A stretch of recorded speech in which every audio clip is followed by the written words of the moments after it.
के साथ उच्चारण कीजिए। गुरवे गौरचंद्राय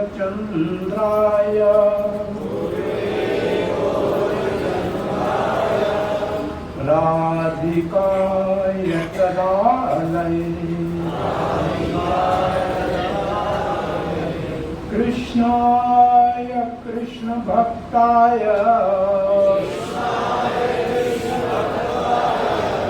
तद्भक्ताय नमो नमः। ओम नमो भगवते वासुदेवाय।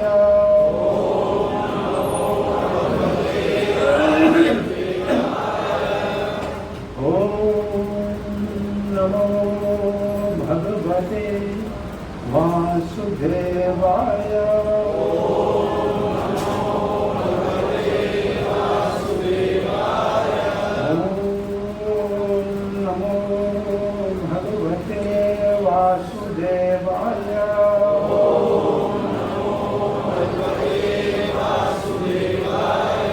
नारायणं नमस्कृत्यं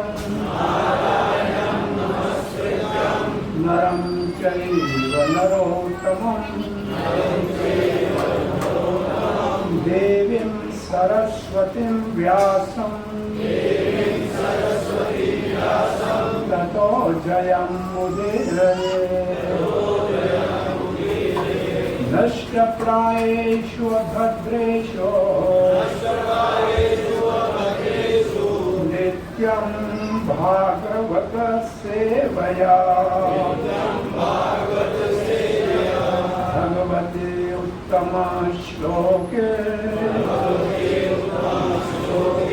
भक्तिर्भवति नैष्ठिकी। कृष्णाय वासुदेवाय देवकी नंदनाय च नंदगोपकुमाराय गोविंदाय नमो नमः। जय श्री कृष्ण चैतन्य प्रभो नित्यानंद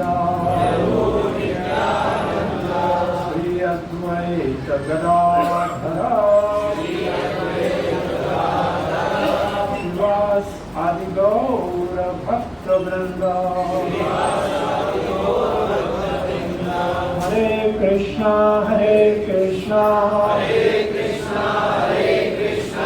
कृष्ण कृष्ण हरे हरे हरे राम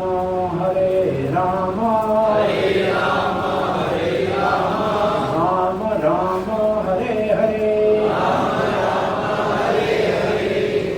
हरे कृष्ण।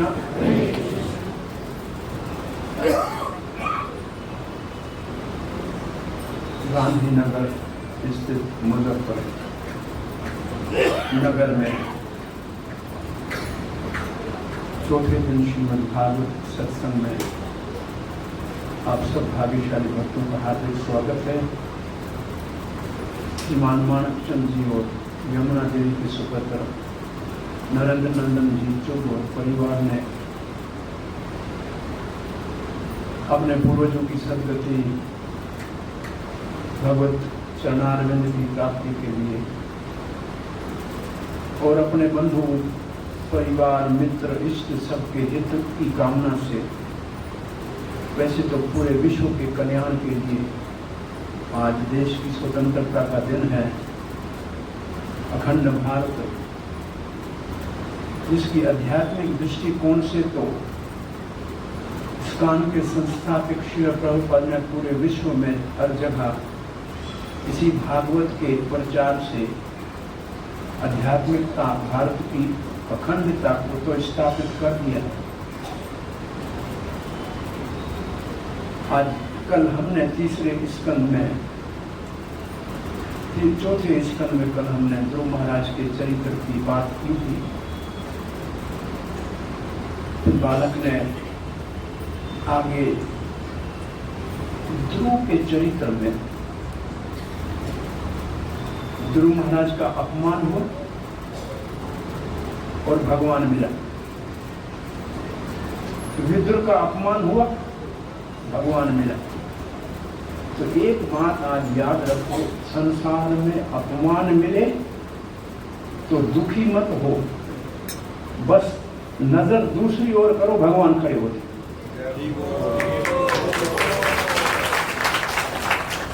अगर अपमान करने वाले की ओर देखोगे तो जल मर जाओगे, उससे आंख हटा के दूसरी तरफ देखो, भगवान मिल जाएगा। इसलिए अपमान से घबराओ मत, भगवान मिलने का साधन है।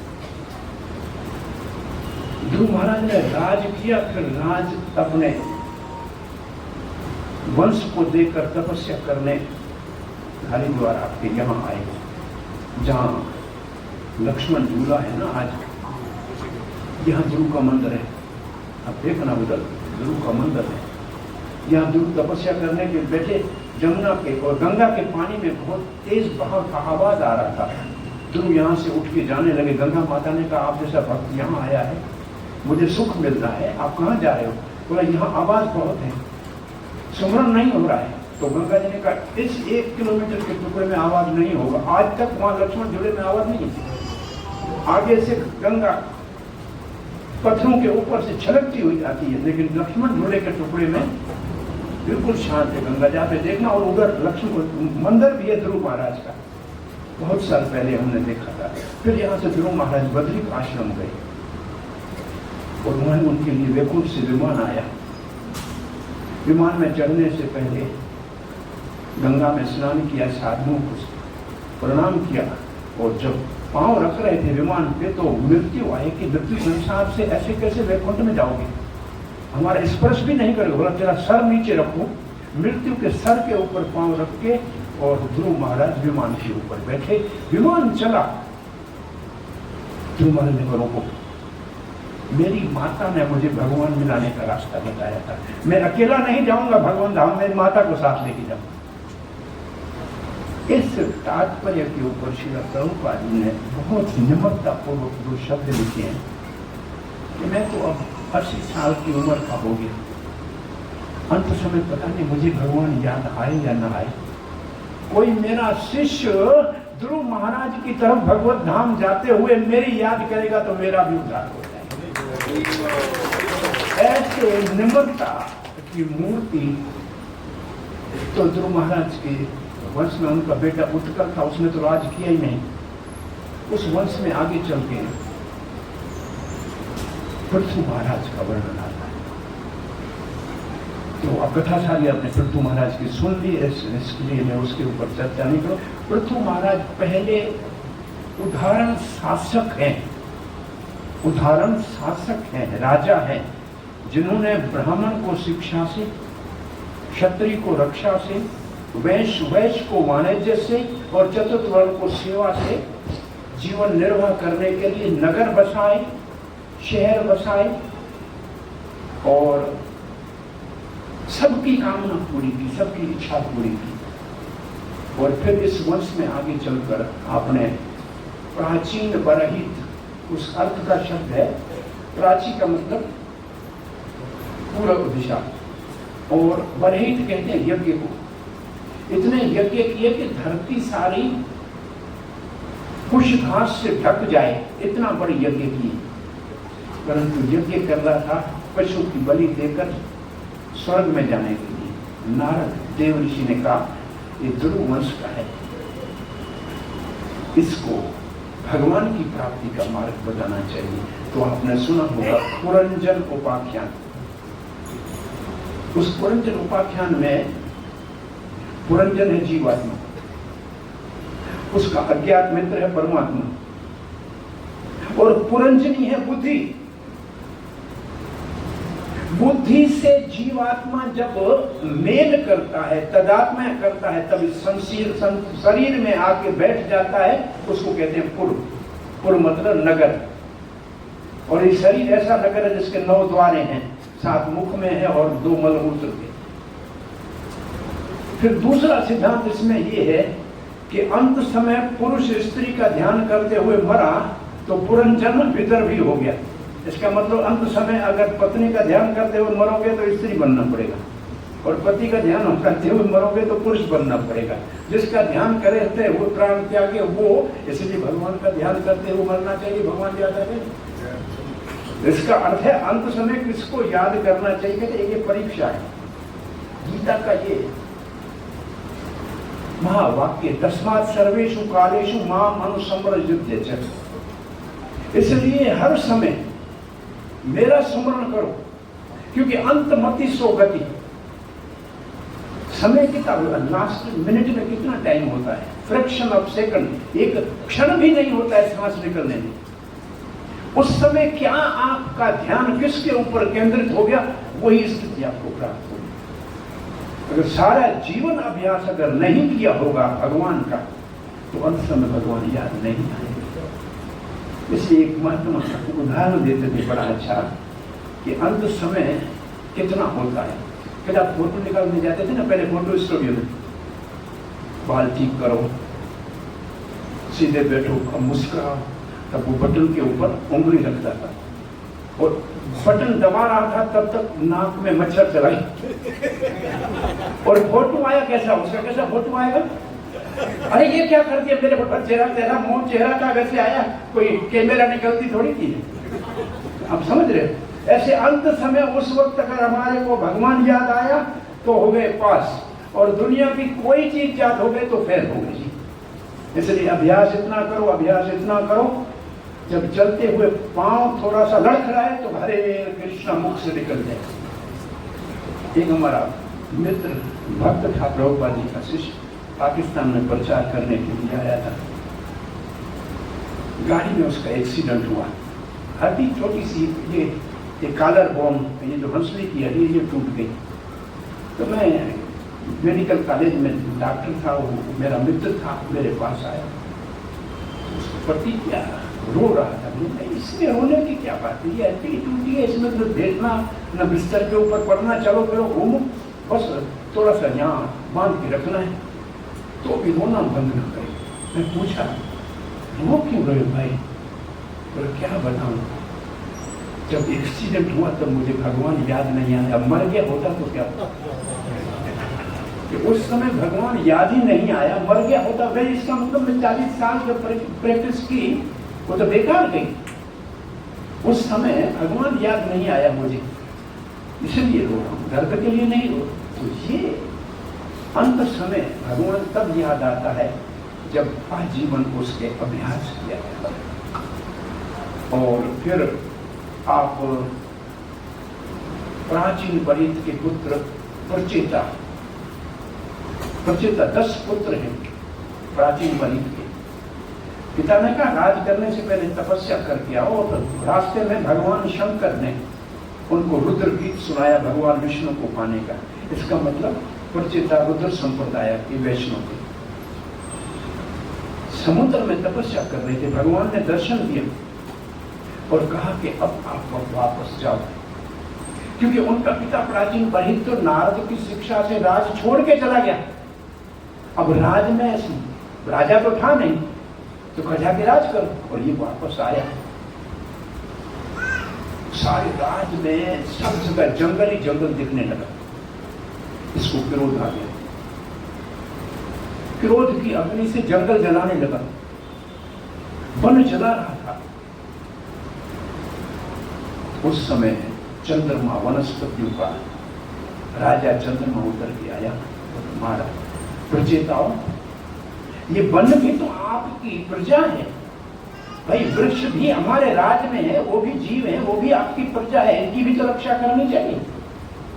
उन्होंने बोले अमृत पिलाया है मैंने मेरी उंगली से, ये मृषा नाम की एक स्त्री है जो आपको पत्नी के रूप में देते हैं।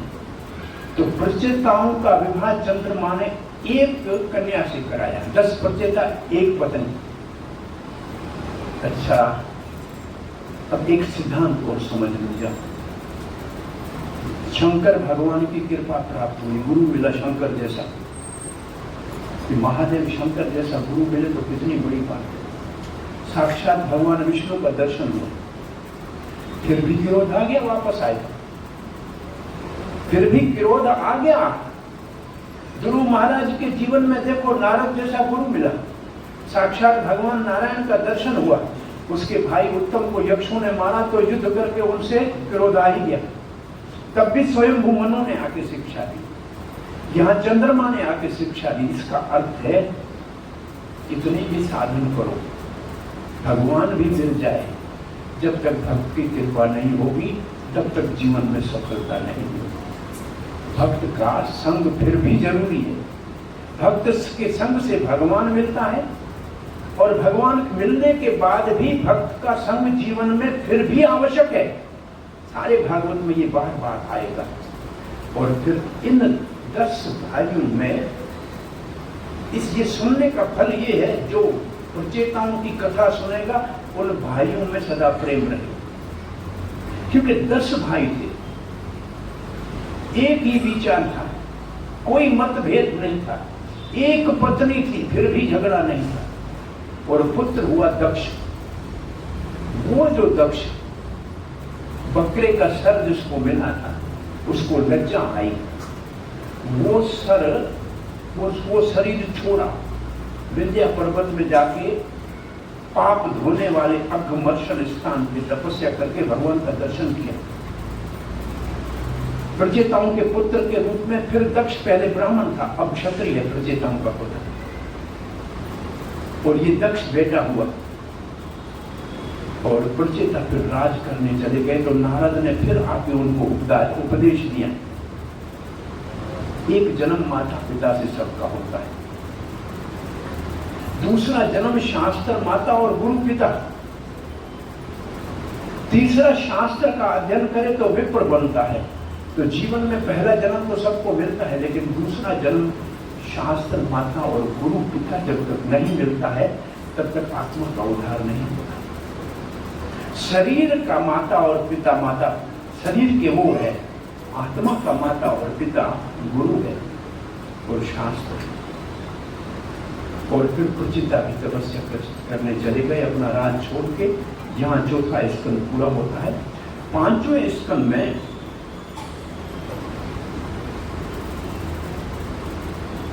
स्वयंभू मनु का बड़ा बेटा प्रियव्रत, छोटे उत्तानपाद के वंश का वर्णन पूरा हुआ, ध्रुव महाराज का। ध्रुव के सारे वंश का वर्णन 4थे स्कंद में पूरा हुआ। 5वें स्कंद में बड़ा भाई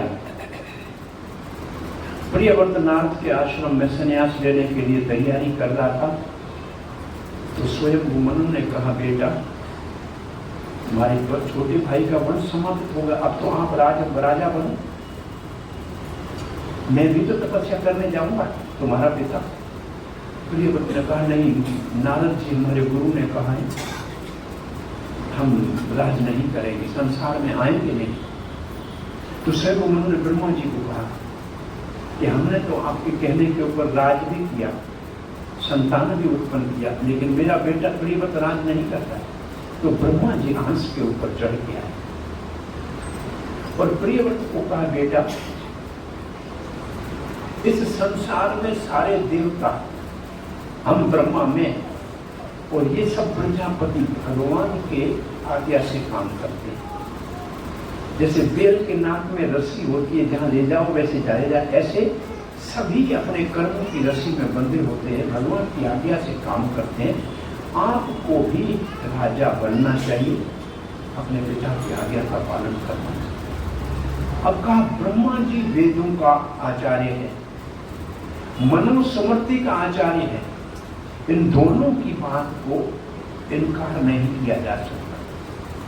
तब नारद जी अपने गुरु से आज्ञा लेकर प्रियव्रत महाराज राजा बने, और ब्रह्मा जी ने प्रियव्रत के विवाह का व्यवस्था किया।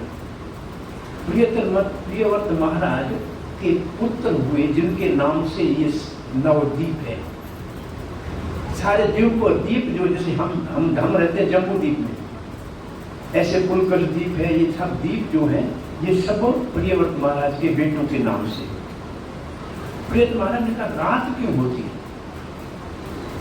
अपने रथ को लेके चला सूरज के सामने, सूरज के साथ साथ रात को दिन में बदल दिया। इतना शक्तिशाली राजा था ये बच्चा। फिर संतान हुई, फिर राजपाट छोड़ के वापस नारद के आश्रम में चला गया। सेवा भी की, काल के ऊपर विजय प्राप्त की, दिन को रात में बदल दिया, रात को दिन में बदल दिया। उनके रथ के पहियों से ये 7 समुद्र बने और ये 7 द्वीप बने, और उसी के बेटों के नाम से इन द्वीपों के नाम है। इसका बेटा आगे चल के हुआ अग्निधर। उस अग्निधर महाराज में प्रियव्रत के विवाह के समय का संसार के भोग का ज्यादा भाव था, इसलिए उसके जीवन में राजपाट अच्छा चला और स्वर्ग आदि लोक में जाके सुख होगा। उसका बेटा हुआ नाभि, क्योंकि इस 5वें स्कंद में एक भगवान का अवतार है, चौथे में एक अवतार है। आपको याद है कौन सा अवतार है? चौथे स्कंद में कौन सा भगवान का अवतार था? तीसरे में, वो तीसरे में था पृथु महाराज और अर्ची लक्ष्मी नारायण। 5वें में भगवान का अवतार है ऋषभदेव। सो नाभि ने कहा मेरे को कोई संतान नहीं है, ब्राह्मणों यज्ञ करो पुत्र प्राप्ति के लिए। यज्ञ किया तो भगवान साक्षात प्रकट होकर ब्राह्मणों को कहा क्या चाहिए? बोला आपका दर्शन करने के बाद कुछ संसार की चीज मांगना, ये तो आपके दर्शन का अपमान हो जाएगा। आपका मिलने के बाद और कुछ क्यों मांगे? फिर भी हमारा ये यजमान नाभि आप जैसा पुत्र चाहता है। भगवान ने कहा तथास्तु। नाभि के घर में भगवान ऋषभदेव का जन्म हुआ। नाभि राजपाट अपने बेटे ऋषभदेव को देके तपस्या करने चले गए। महाराज ऋषभदेव जब राजा बने तो इंद्र ने वर्षा करना बंद कर दिया। ऋषभदेव महाराज ने अपनी योग शक्ति से बरसात कर दी। इंद्र अपनी बेटी जयंती को लाया और उसका विवाह ऋषभदेव के साथ कराया। बरसात क्यों बंद की थी? जमाई का कितनी शक्ति है पता तो लगे। जमाई कैसा मिलेगा? मैंने देखा बड़ा शक्तिशाली है जमाई। तो अपनी बेटी इंद्र ने जयंती ऋषभदेव के साथ विवाह कराया। महाराज भगवान ऋषभदेव के 100 पुत्र हुए,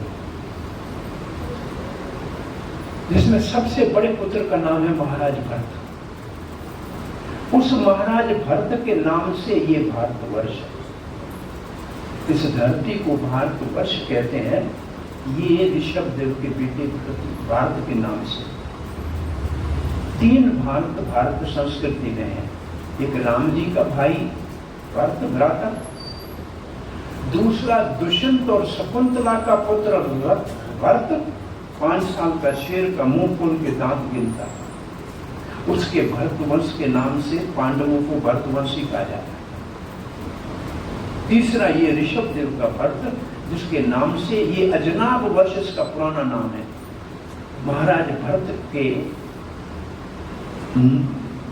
बहुत बड़े शक्तिशाली सेवा के भाव से उस समय इस पृथ्वी का नाम भरत हुआ।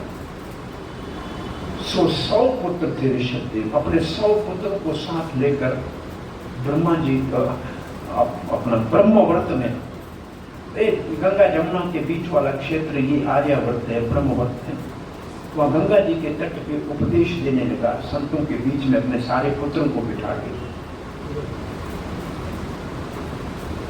ये जो उपदेश है ऋषभदेव का अपने पुत्रों के नाम, उसको कहते हैं विशेष रूप से भरत महाराज को लक्षित करके भारतवर्ष के लिए उपदेश है। बहुत सुंदर उपदेश के श्लोक हैं। अपने पास समय की सीमा है तो 3 सिद्धांत की बातें करके आगे बढ़ते हैं। पहला सिद्धांत ये है,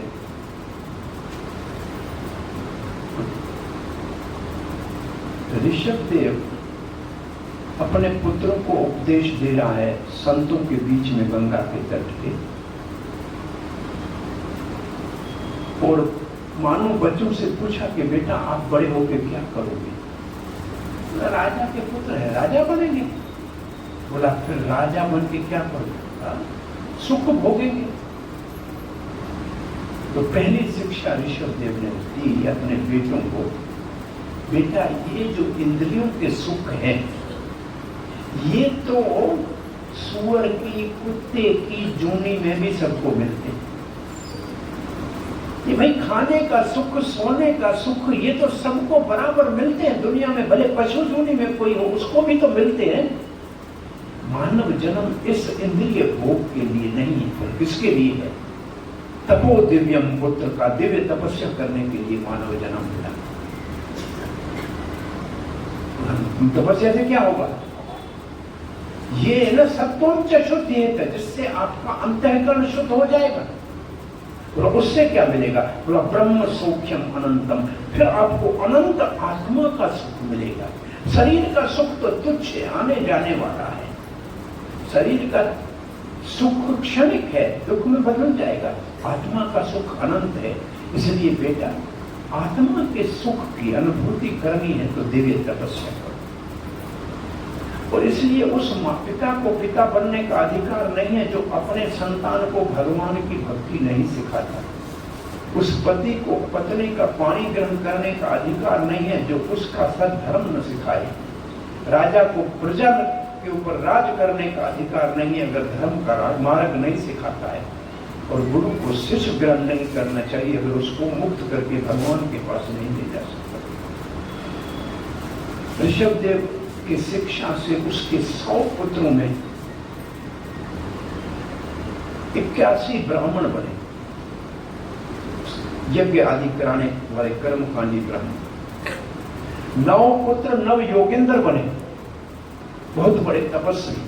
11वें स्कंद में निमि महाराज के यज्ञ में भागवत धर्म का उपदेश देते हैं नव योगेंद्र। और शेष बचे 10 बचे ना, 21 और 9 90, 10 बचे, 10 राजा बने, क्षत्रिय बने, धरती के राजा बने 10 क्षत्रिय। इससे एक सिद्धांत क्या स्थापित होता है? जन्म से कोई ब्राह्मण नहीं होता, क्षत्रिय नहीं होता, वैश्य नहीं होता, कर्म से होता। एक ही बाप के 100 पुत्रों में से 81 ब्राह्मण और 10 क्षत्रिय। इसका अर्थ है जैसे भी डॉक्टर का बेटा डॉक्टर तो नहीं होता है जन्म से, वकील का बेटा जन्म से वकील तो नहीं हो सकता, पढ़ेगा तो वकील बनेगा ना। ऐसे ब्राह्मण का बेटा भी ब्राह्मण की शिक्षा ग्रहण करेगा तो ही ब्राह्मण बनेगा, जन्म से तो नहीं हो सकता ना। ये बहुत बड़ा सिद्धांत शास्त्र का है, इसको समझना चाहिए। और फिर ऋषभदेव राज छोड़ के तपस्या करने चले गए। और ऋषभदेव महाराज की तपस्या, कुछ खा नहीं पी नहीं रहे थे, एक अजगर की वृत्ति से ऐसे पड़े रहते थे। आ गया तो खाया, नहीं तो नहीं खाया। जंगल में आग लगी, शरीर छोड़ दिया। उनकी तपस्या को देखकर ऋषभदेव की अरहन नाम के राजा ने उसका नकल किया और जिससे जैन धर्म बना।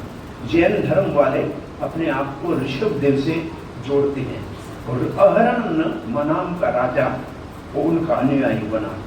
अब ऋषभदेव के पुत्रों में महाराज भरत, उसके राज का वर्णन है जो भारतवर्ष का राजा था। इसी 5वें स्कंद में, हम 5वें स्कंद की बात करते हैं, इसी 5वें स्कंद में भूगोल और खगोल को वर्णन है। भूगोल को वर्णन है, 10 द्वीप है भाई, जो 7 द्वीप हैं उनके अंदर हर द्वीप में कई वर्ष हैं।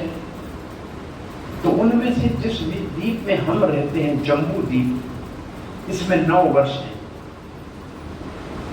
उन 9 वर्षों में जो आंखों से दिखता है वो एक भारतवर्ष है।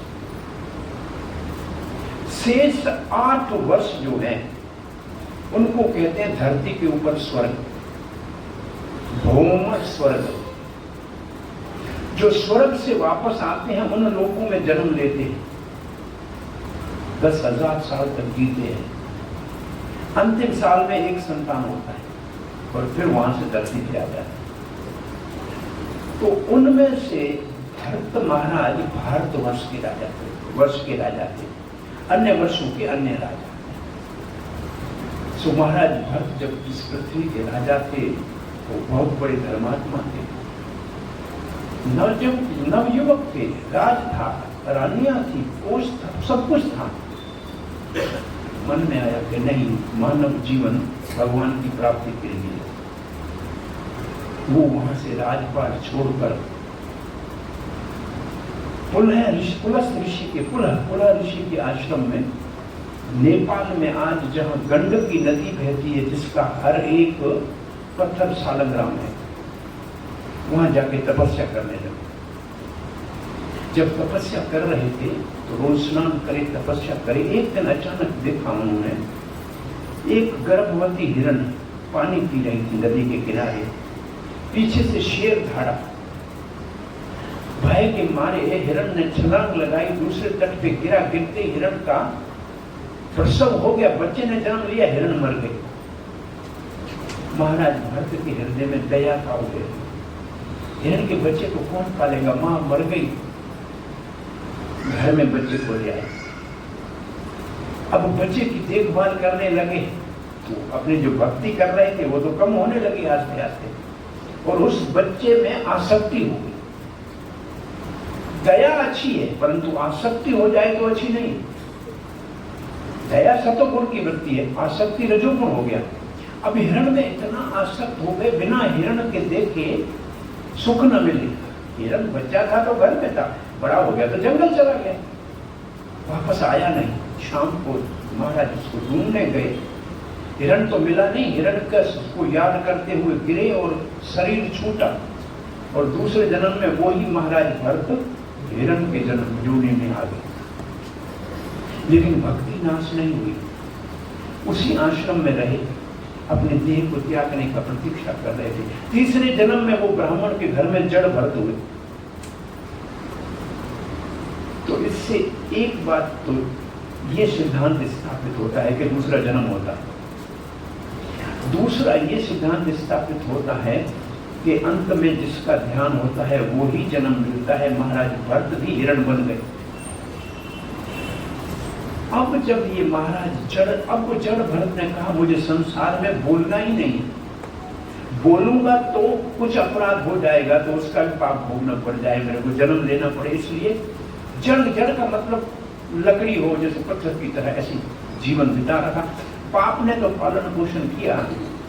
पाप के जाने के बाद भाइयों ने और बापियों ने कहा ये काम तो करता नहीं, केवल रोटी खाता है। सो उसको बड़ा बड़ा जो है भूखा रखते थे, कुछ नहीं देते, लेकिन उसको कोई चिंता नहीं। एक बार डाकुओं ने देखा उसको, रुष्ट पुष्ट है, बलि देनी थी दुर्गा माता को, लेके चले गए इसको, स्नान करा के बलि के लिए उसको खड़ा किया। डाकुओं के राजा ने तलवार से उसका गर्दन काटना चाहा। मूर्ति दुर्गा की से दुर्गा जी प्रकट हुई, इसको बचा के डाकू का सर काट दिया। क्योंकि जितना बड़ा महान भक्त था, देवता भी अपने भक्त की रक्षा करने के लिए, भगवान के भक्त की रक्षा करने के लिए अपने भक्त का वध कर दिया। फिर ये महाराज जड़ भरत बैठे थे गैया चराते हुए, तो सिंध सुमेर देश का राजा महाराज रघुबन पालकी में अपने सारे परिवार, मंत्री, सेना के साथ गंगा सागर जा रहा था। पालकी उठाने वाला एक व्यक्ति बीमार हो गया। इसको देखा, तकड़ा मोटा, इसको लाओ इधर आओ, पालकी उठाओ।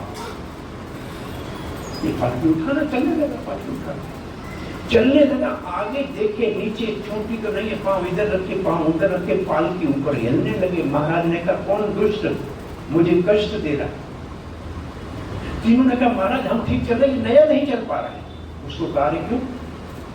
तुम दुबले पतले हो, तुमसे भार नहीं उठता, जानते नहीं हो मैं राजा हूं, दंड दूंगा।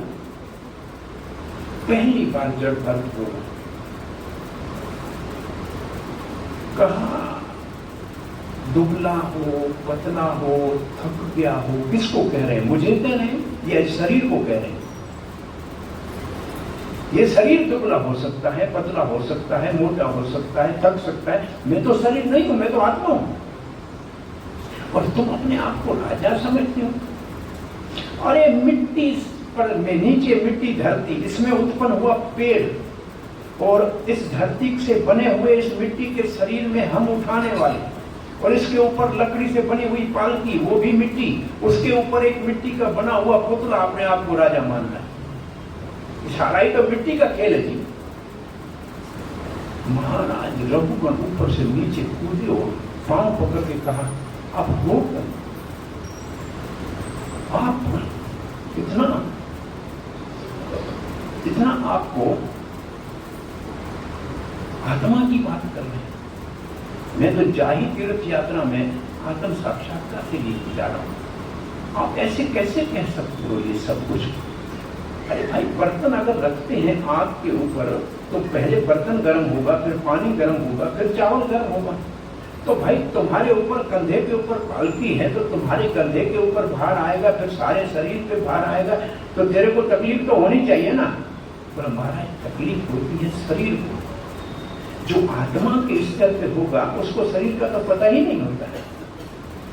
और फिर रघुगण को जड़ भरत ने शिक्षा दी कि ये भौतिक जगत एक जंगल जैसा है। इसमें एक बात है, जैसे जंगल में कुछ लोग चंदन का पेड़ काटने के लिए जाते हैं कि लाके इसको महंगा बेचेंगे, सुखी हो जाएंगे, लेकिन जंगल में भटक जाते हैं भूल भलाइयों में, पगडंडियों में, गाय के पशु के, तो वापस निकल नहीं पाते। ऐसी इस दुनिया में एक बार जो आ गया, ऐसी भूल भलाइयां हैं, वो जब उसके अंदर घूमता रहेगा, बाहर निकल नहीं पाएगा। बाहर निकलने का एक ही रास्ता है, कोई साधु महात्मा कृपा करके उंगली पकड़ के राजमार्ग के ऊपर आपको खड़ा कर दे, फिर आंखें बंद करके दौड़ते जाओ तो भी अपनी मंजिल पे पहुंच जाओगे। इसका अर्थ ये है कि संसार से मुक्त होना है तो किसी साधु की कृपा चाहिए, और राजमार्ग है भगवान की भक्ति। इसको करना आप शुरू करो, फिर भगवान अपने आप खींच के अपने पास बुला लेंगे। आप प्रयास नहीं भी करो तो भी वहां पहुंच जाओ।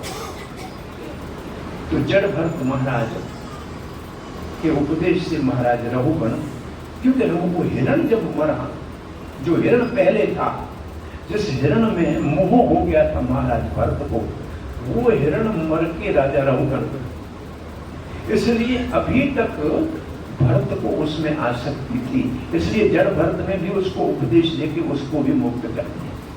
यहाँ हमारे 5वें स्कंद के 14 अध्यायों में भूगोल में ये जो राजा महाराज है, शासन है, वो पूरा हुआ।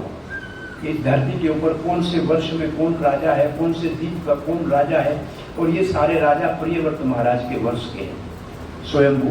इसलिए ये 14 अध्याय पूरे हुए। 5 अध्यायों में भूगोल का वर्णन है, 5 अध्यायों में खगोल का वर्णन है, तारामंडल का वर्णन है, भारतवर्ष का वर्णन है, और फिर एक थोड़ा सा एक वर्ष का वर्णन करते हैं, क्योंकि आगे हमको जरूरत पड़ेगी उसकी। हमारे इस जम्बू द्वीप में जो बिल्कुल बीच में एक द्वीप वर्ष है, उसका नाम है इलावर्त वर्ष। वहां मात्र शंकर और पार्वती रहते हैं, और भगवान शंकरषण की उपासना करते हैं। वहां कोई दूसरा पुरुष जा ही नहीं सकता। एक बार पार्वती स्नान कर रही थी, कोई ऋषि आ गए, पार्वती को लज्जा आई, उन्होंने शंकर जी को कहा, शंकर ने कहा आज के बाद शंकर ने कहा कोई पुरुष आएगा स्त्री बन जाए। तब से कोई वहां पुरुष जाता ही नहीं, मात्र स्त्रियां हैं। मच्छर नहीं मिलेगा, मछली मिलेगी। हाँ, बकरा नहीं मिलेगा, बकरी मिलेगी। तो वहां मच्छर और मछली का भी। एक बार बड़े वैज्ञानिक बड़ी खोज कर रहे थे, तो कोई गांव वाला जा रहा था, बोले क्या कर रहे हो? बोले ये मरे हुए 2-4 मच्छर पड़े हैं यहाँ, हम खोज कर रहे हैं इनमें से मच्छर कौन है और मछली कौन, हम इसकी खोज कर रहे हैं। गांव वाला बड़ा सरल आदमी था, बोला इसमें कौन सी मुश्किल बात है? बोला कैसे? बोला ये देखो, जो बोतल के ऊपर मरे हैं ये सारे मच्छर हैं, और जो आईने के ऊपर मरे हैं ये सारी मछली है। आईने के ऊपर मछली मरती और बोतल के ऊपर मच्छर मरते।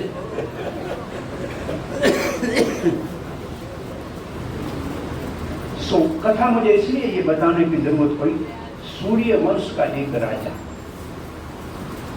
उसका नाम था सदामन्यु, पहला बेटा, जन्म से बेटी था। वशिष्ठ जी को उसके विवश वक्त मनु ने कहा कि मेरे को बेटी नहीं चाहिए, बेटा चाहिए। वशिष्ठ जी ने उसको बेटा बना दिया, सेक्स चेंज कर दिया, लड़की से लड़का बना दिया। अब ये लड़का घोड़े के ऊपर चढ़ के इलावर्त वर्ष चला गया, घोड़ा घोड़ी हो गया और ये लड़का फिर लड़की हो गया। इसका नाम हो गया इल्ला। अब ये इल्ला घूम रही थी लड़की, उस वक्त चंद्रमा का बेटा बुध घूमता हुआ इस लड़की को देखा, इसके साथ गंधर्व विवाह कर लिया और इसको बेटा हो गया पुनर्वा। और इस पुनर्वा से चंद्रवंश शुरू हो गया। और फिर वशिष्ठ ढूंढते आए, शंकर जी को कहा हमारा एक राजकुमार यहाँ आया था, बोला ये लड़की बेटी है, ये हमारा राजकुमार था, वो घोड़ी बंदी हुआ वही घोड़ा था। बोला महाराज हमारे राजवंशी का पुत्र है, वापस कर दो। बोला लड़का चाहिए। बोला लड़का कैसे, मैं लड़की तो हो गया। बोला कुछ कृपा करो। बोला इतना कर सकता हूँ, 1 महीना लड़का रहेगा, 1 महीना लड़की रहेगी। इस कथा ऐसी लिखी हुई। बहरहाल जो भी है, 5वें स्कंद में अंतिम अध्याय में नरकों का वर्णन है कि जो पाप करके नरक में जाते हैं उनको कितनी यातनाएं भोगने पड़ती हैं। जो कम कपड़े पहन के यहाँ घूमते हैं उनको वृक्ष की जूनी में जाना पड़ता है, कपड़े पहनने की जरूरत ही नहीं पड़ेगी। जब मांस आहार खाना चाहते हैं उनको शेर की, बाघ की जूनी मिल जाएगी, मौज से जो चाहे वो बिना पकाए खा सकते हैं। ऐसे हर एक नरक में जो कष्ट दिया जाता है उसका वर्णन है। एक नरक का वर्णन है। वैसे इसी का हम हमेशा बोलते हैं कि कोई मेहमान घर में आ जाए, अतिथि आ जाए और उसको आदर से न देखे, टेढ़ी आंख से देखे, तो उसको उस नरक में ले जाया जाता है जहाँ चील उनकी आंखें निकाल के बाहर कर देंगे। ये एक श्लोक शास्त्र का हमारे समाज के अंदर मानवता में हर घर बनाते हैं तो एक मेहमान के लिए जगह बनाते हैं। इसका मतलब मेहमान का आदर कर नहीं करना नरक में जाता है। अब 5वां अध्याय पूरा करते हैं। नरकों का वर्णन सुन के 6ठे अध्याय में 19 अध्यायों का 6ठा स्कंद है। इसमें भगवान अपने भक्तों का कैसे पालन पोषण करते हैं इसका वर्णन है। और पहला ही प्रश्न है परीक्षित महाराज का कि नरक में सब लोग जाएंगे, इतनी सारी यातना भोगेंगे, महाराज नरक से बचने का, भाई पाप करेगा तो नरक में जाएगा ना, पाप से बचने का कोई साधन है क्या? सुखदेव महाराज ने कहा पाप करे तो उसका प्रायश्चित करें। जैसे रोग हो तो उसकी चिकित्सा करो, पाप हो तो उसका प्रायश्चित करो। तो परीक्षित महाराज ने कहा पाप करे, प्रायश्चित करे, फिर वापस जाके पाप करे, ये तो हाथी का स्नान हो गया। नदी में नहा के फिर मिट्टी में लौट जाए तो फायदा क्या हो? भाई मैं बीमारी का इलाज किया, ठीक हो गया। मैं मानू कि कोई आदमी सिगरेट पीता था, फांसी हुई, दवाई लेके आया, फिर वापस सिगरेट तो पिएगा तो वापस बीमारी आएगी कि नहीं आएगी? तो आपका बीमारी का इलाज करोगे, वापस शुगर की बीमारी है, दवाई कराओ और रोज के हलवा खाते रहो तो ठीक होगे क्या? हाँ, नहीं होगे ना।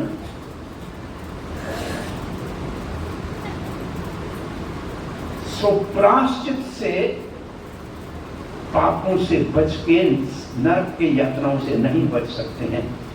तो सुखदेव ने कहा ज्ञान प्राप्त हो जाए तो अज्ञानी नहीं रहेगा, तो पाप करेगा ही नहीं, तो नरक में जाएगा नहीं। परीक्षित ने कहा सबको कैसे ज्ञान होगा? स्त्री है, बच्चे हैं, उस वक्त भी किसी का शरीर छूट जाए तो इस ज्ञान कहां से प्राप्त होगा? सबका तो उद्धार हो नहीं सकता। उस समय सुखदेव महाराज ने देखा कि परीक्षित भक्त है, इसको वो पाप से बचने का साधन चाहिए जो सबके लिए काम करे, जो सब कर सके बिना खर्चे के। एक वैद्य के पास कोई इलाज कराने गया, बोला स्वर्ण की भस्म खाओगे तो ठीक हो जाए। वो रोने लगा, बोला रो क्यों रहे हो? बोला स्वर्ण घर में होता तो बीमार थोड़ी होता। भाई धन होता तो बीमार थोड़ी होता, कुछ नहीं है इसलिए रोगे। तो अब ऐसे यज्ञ कराओ तो पाप का नाश होगा। यज्ञ के लिए पैसे है नहीं इसलिए तो पाप कर रहा हो, तो वो काम तो नहीं करेगा ना वो।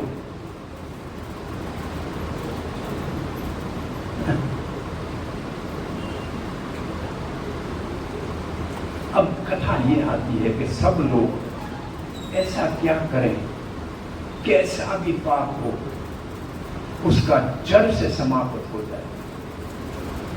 तब 3 अध्यायों में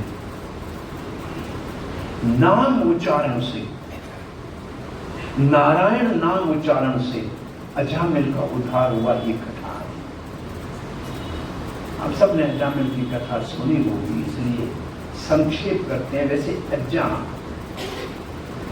अज्जा संस्कृत में बकरी को भी कहते हैं और अज्जा माया को भी कहते हैं। इसका मतलब जो माया से मेल करे तो उसके जीवन में परेशानी आती है। अजामिल ब्राह्मण था, ब्राह्मण पत्नी थी नवयुवती, घर में सालंग्राम नारायण की पूजा होती थी, वेद पाठ होता था, ज्ञान था। एक दिन जंगल से लकड़ी लेने गया था, पूजा के लिए पुष्प लेने गया था। उस जंगल में एक लंपट बदमाश को, किसी वैश्या को आलिंगन करते हुए देखा। इस अभद्र दृश्य को देखा, इसने कहा नहीं मैं ब्राह्मण हूं, मुझे नहीं देखना चाहिए, आंखें बंद कर लेनी चाहिए। फिर कहा देखने में क्या है, मैं देख रहा हूं, इसमें क्या है। और देखा तो उसने आसक्ति, घर आया, लकड़ी रखी, ढूंढ के वैश्या को निकाला, वैश्या से विवाह करके घर में लाया, अपनी घर पत्नी को छोड़ दिया, अपने परिवार को छोड़ दिया, सारा धन नाश कर दिया। अब तो चोरी डाके डालना शुरू कर दिए। बच्चे वैश्या से उत्पन्न हुए। 80 साल में एक बालक हुआ। उस समय भगवान ने प्रेरणा दी, कुछ बातें अजामिल को घर पे, और कहा कि हमें कुछ भिक्षा नहीं चाहिए, आप इस बेटे का नाम नारायण रख देना।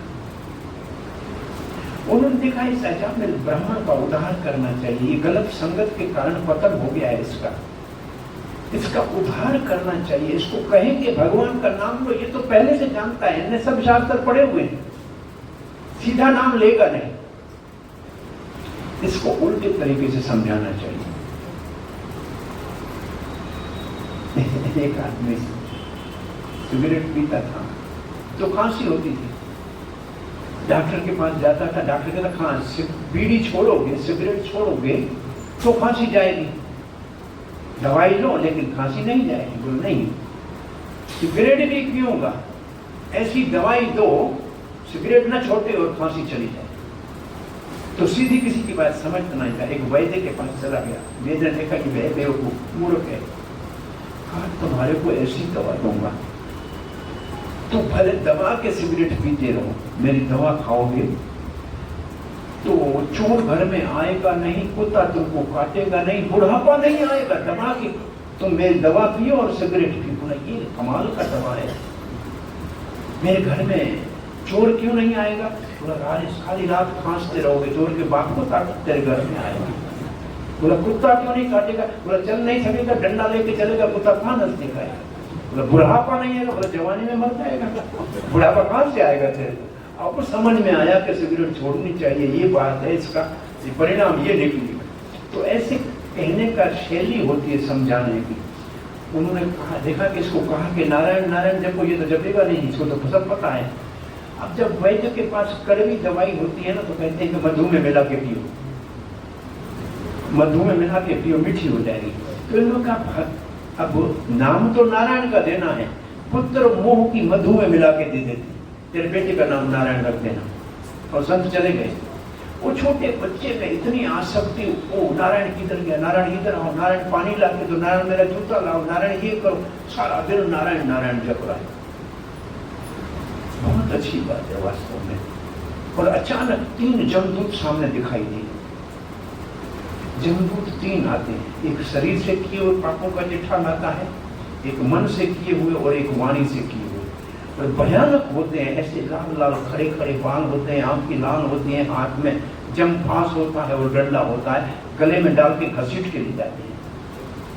मैं सोचा ये बाल खड़े कैसे होंगे, पढ़ता था, मेरे को समझ में नहीं आता था। आजकल लड़के तो ये क्रीम लगा के ऐसे बाल खड़े नहीं करते हैं। मैं समझा ये यमदूत सारे यहाँ आ गए हैं। देखे शौक से यमदूत जैसे बाल रखते हैं ना, और कुछ तो रंग करते हैं, इधर थोड़ा येलो होगा, इधर ब्लू होगा। अरे तुम गधे बन जाओ। ये रंग बालों को बदलने की क्या जरूरत है? फैशनेबल बच्चियों को नमस्कार, कुछ ऐसे एक्स्ट्रा रंगीन बाल हम बना देती। भगवान से उम्र बड़ी करे सबकी, बाकी काम ठीक नहीं है। हरे कृष्णा कृष्णा कृष्णा हरे हरे, हरे राम राम राम हरे हरे। सो अजामिल ने 3 जमदूत देखे, डर गया, और बेटा सामने था। नारायण जोर से पुकारा। उसका भाव ये था कि नारायण भाग जा भाग जा। लेकिन जैसे नारायण मुख से निकला, 4 विष्णु दूत आ गए, 4 हाथ वाले, और कहने लगे यमदूतों को, अरे क्यों पकड़ के इसको ले जा रहे? बोला पापी है। बोला पाप किसको कहते हैं? बोला जो धर्म के शास्त्र के विरुद्ध जिए वो पापी। इन्होंने शास्त्र के विरुद्ध है पापी। अरे ये ब्राह्मण था, तो वो वैश्य के साथ रहा, सारे अपराध किए हैं। तो विष्णु दूत ने कहा कि न्याय करने वाला यमराज अगर अन्याय करेगा तो हम किसके पास न्याय के लिए जाएंगे? आपको मालूम नहीं है, एक बार नारायण का नाम लेने से कई जन्मों के किए हुए पाप एक क्षण में नाश हो जाते। तुम भागवत धर्म को नहीं जानते हो, तुम तो वैदिक धर्म की बात कर रहे हो। नारायण बोला, नारायण इसके बेटे का नाम था। बोला नारायण तो वैकुंठनाथ का नाम है, संसार का प्राकृत नाम नहीं है नारायण, और इसके नारायण उच्चारण से सब पाप नाश हो गए। अब इसके ऊपर तुम्हारा अधिकार नहीं है, जाओ। और मौत के यम फांस से, यम के द्वारा गले में यम फांस लगा हुआ था, अजामिल मरने ही वाला था, विष्णु दूतों ने बचा दिया।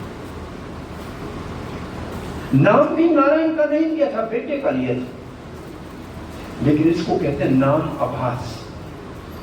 नाम आभास का मतलब हम नहीं जानते ये भगवान का नाम है, परंतु अगर हमारे मुख से निकल जाए अंत समय, मरने के समय, तो हमारे को मुक्ति दिला देगा, सारे पाप नाश हो जाएंगे। इसमें जपने वाले की ताकत नहीं है, नाम की ताकत है। शक्ति नाम की है, जपने वाले की नहीं। जिसका नाम लिया वही उद्धार करता है। तो एक नाम अंत समय में कोई ले ले तो सारे जन्म जन्मांतर के पाप नाश हो जाते हैं। इतने पाप कर ही नहीं सकता है।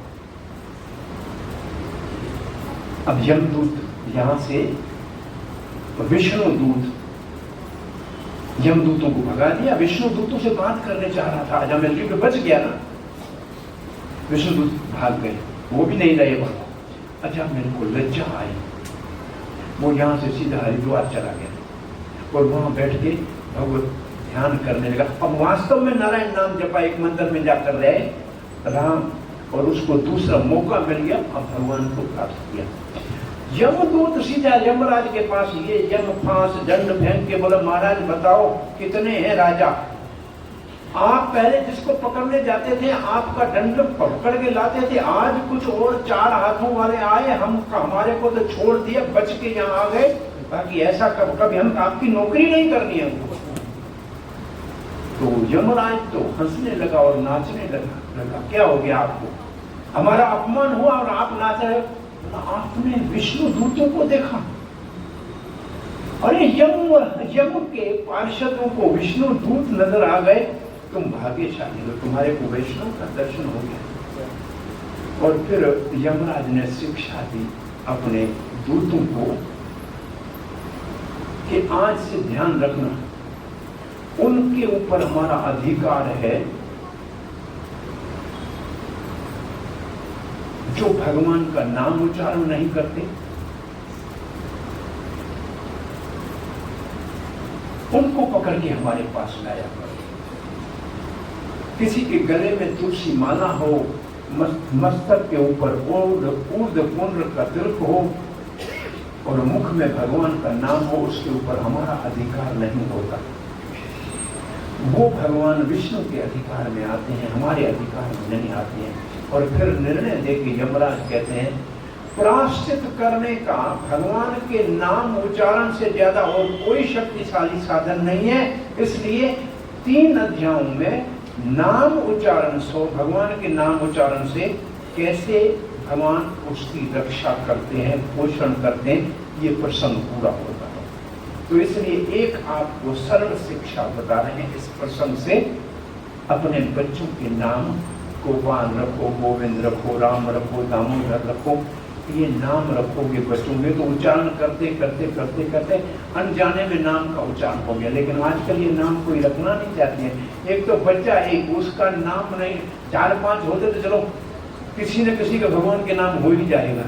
अब बच्चा एक आधा, उसका नाम टिंकू टिंकू खिचू खिचू पता नहीं क्या रखते हैं आजकल का, नहीं उसका अर्थ होता है, सब अनर्थ हो जाता है।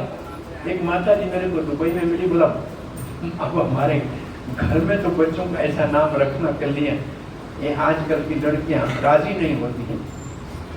तो मैंने क्या किया, काम करने वाले घर में जो आते हैं उनका नाम रख दिया कि रामू, एक का रखा है राम, इसका एक का रखा है राम, जल्दी इधर आना, राम झाड़ू निकाल लो। अरे कैसे भी करके भगवान का नाम, अब काम वालों के नाम रख दिए, कैसे भी करके नाम उच्चारण की आदत था। बहुत बड़ा लाभ था। पहले हमारे बड़े बुजुर्ग इतने ज्यादा विद्वान नहीं थे, पढ़े लिखे भी नहीं होते थे, लेकिन बच्चों के नाम बड़े धर्मात्मा रखे हुए होते थे। लेकिन अब पढ़े लिखे नामों का सत्यानाश करते हैं, वो तो कहने के लिए शब्द नहीं है, कैसे नाम रखते। अब वो इसके बाद दक्ष की आपको कथा बताई। वो दक्ष दोबारा प्रचेताओं का बेटा हुआ ना, तो इसकी भगवान ने दर्शन देके इसको अब दक्ष राजा बन गया। दक्ष ने 10,000 पुत्र उत्पन्न किए और इनको कहा तपस्या करने जाओ। ये तपस्या करने गए, नारद जी आया, उनको कहा अरे सुनो, एक ऐसा खड्डा है, उसमें गिरने के बाद वापस कोई नहीं निकल सकता। अंदर एक नदी है, दोनों तरफ बहती है, और कुछ ऐसे 5-7 बातें बताई। नारद ने बोला इसके ऊपर विचार करो, फिर आपको जैसे अच्छा लगे ऐसे करो। नारद चले गए, इन्होंने देखा एक खड्डा है, उसमें गिरने के बाद कोई बाहर नहीं निकल सकता। ये संसार है, एक बार जो संसार में आएगा बाहर निकलने का रास्ता नहीं है। एक नदी है जो दोनों तरफ चलती है, मृत्यु जन्म मृत्यु दोनों तरफ चलती है। वास्तविक गुरु का आज्ञा का, पिता की आज्ञा का पालन करना चाहिए। अरे पिता तो वास्तविक आत्मा का भगवान है, उसकी आज्ञा का पालन करना चाहिए। इन्होंने सोचा कि हमको वापस संसार में जाना ही नहीं है। 10,000 हरियाश्वर सब साधु बन गए नारद जी की शिक्षा से। क्रोध दक्ष को आया, पर फिर 1,000 पुत्र शबलासव नाम का पैदा किया, फिर वहीं भेजा। फिर नारद ने उनको वही उपदेश दिया, ये भी वापस नहीं आए। दक्ष को क्रोध आ गया, बोला नारद हमारे बच्चों ने दुनिया नहीं देखी, उससे पहले तुमने उनको साधु बना दिया, हम तुम्हें श्राप देते हैं, न तेरा घर बने न तेरा आश्रम बने, 3 दिन से ज्यादा कहीं नहीं रुक सको। दक्ष ने पहला वैष्णव अपराध किया शंकर का, ब्राह्मण से नीचे आ गया, एक वर्ण क्षत्रिय के जन्म हुआ। वो वैष्णव अपराध अभी तक फिर नारद के ऊपर शाप देने का अपराध कर दिया। ये वैष्णव अपराध कितना लंबा चल रहा है। नारद प्रतीक्षा कर रहा था, कुछ नहीं बोला हो सकता है ये क्षमा याचना मांगे बच जाए, लेकिन शराब दे ही दिया। और इसके बाद कथा आती है, इंद्र देवराज इंद्र, उसकी सभा में गुरु उनका बृहस्पति आया। इंद्र ने उसको अनदेखा किया, उठ के उसका सम्मान नहीं किया। गुरु वहीं से वापस लौट के चला गया। इंद्र को लज्जा आई कि मैंने गुरु का सम्मान क्यों नहीं किया, परंतु अब देर हो गई थी, बृहस्पति अदृश्य हो गए। जब गुरु नहीं रहा तो असुरों ने देखा इसका अब मार्गदर्शक है नहीं, असुरों ने आक्रमण किया। इंद्रप्रस्थ हो गया। अब इस स्थिति में इंद्र बहुत बड़ा दुखी होकर प्रार्थना करने लगा, क्या करूं भगवान, मुझे कैसे। तो उस वक्त इंद्र को बताया गया कि नारायण कवच की विद्या है अश्वनी कुमारों के पास, आप उस विद्या को प्राप्त करो। अच्छा, यहां तक आए उससे पहले इस प्रसंग को ऐसे कहना चाहिए, ब्रह्मा जी ने कहा अगर गुरु नहीं है इसलिए आपकी पराजय हो गई। अब आप एक काम करो, तुष्टा प्रजापति का पुत्र विश्व रूप है, उसको गुरु बनाओ। उसके पास नारायण कवच की विद्या है, वो आपको मंत्र सिखाएगा, फिर आपके शरीर को कोई मार नहीं सकेगा।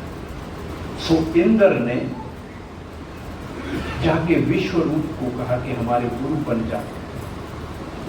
विश्व रूप ने कहा गुरु ब्राह्मण पुरोहित बनना, पुरोहित उसमें तो यजमान से दान लेने के ऊपर जीवन निर्वाह होता है, तो यजमान के कर्म भी लेने पड़ते हैं साथ में, इसलिए अच्छा काम नहीं है ये ब्राह्मण के लिए। अयाचक ब्राह्मण हो, नहीं मांगने वाला ब्राह्मण हो तो अच्छा है, परंतु आप हमारे बड़े हो, देवता हो, मैं आपका गुरु होना स्वीकार करता हूं। इंद्र को नारायण कवच की विद्या दी। ये छठे स्कंद का नारायण कवच नाम का पूरा अध्याय है, जिसमें मंत्र है, उच्चारण करके शरीर पे नारायण हमारे भुजाओं की रक्षा करे, गोविंद हमारे माथे कैसे, इसको कहते कवच। अब विश्व रूप नारायण कवच तो दिया, यज्ञ कर रहा है। एक दिन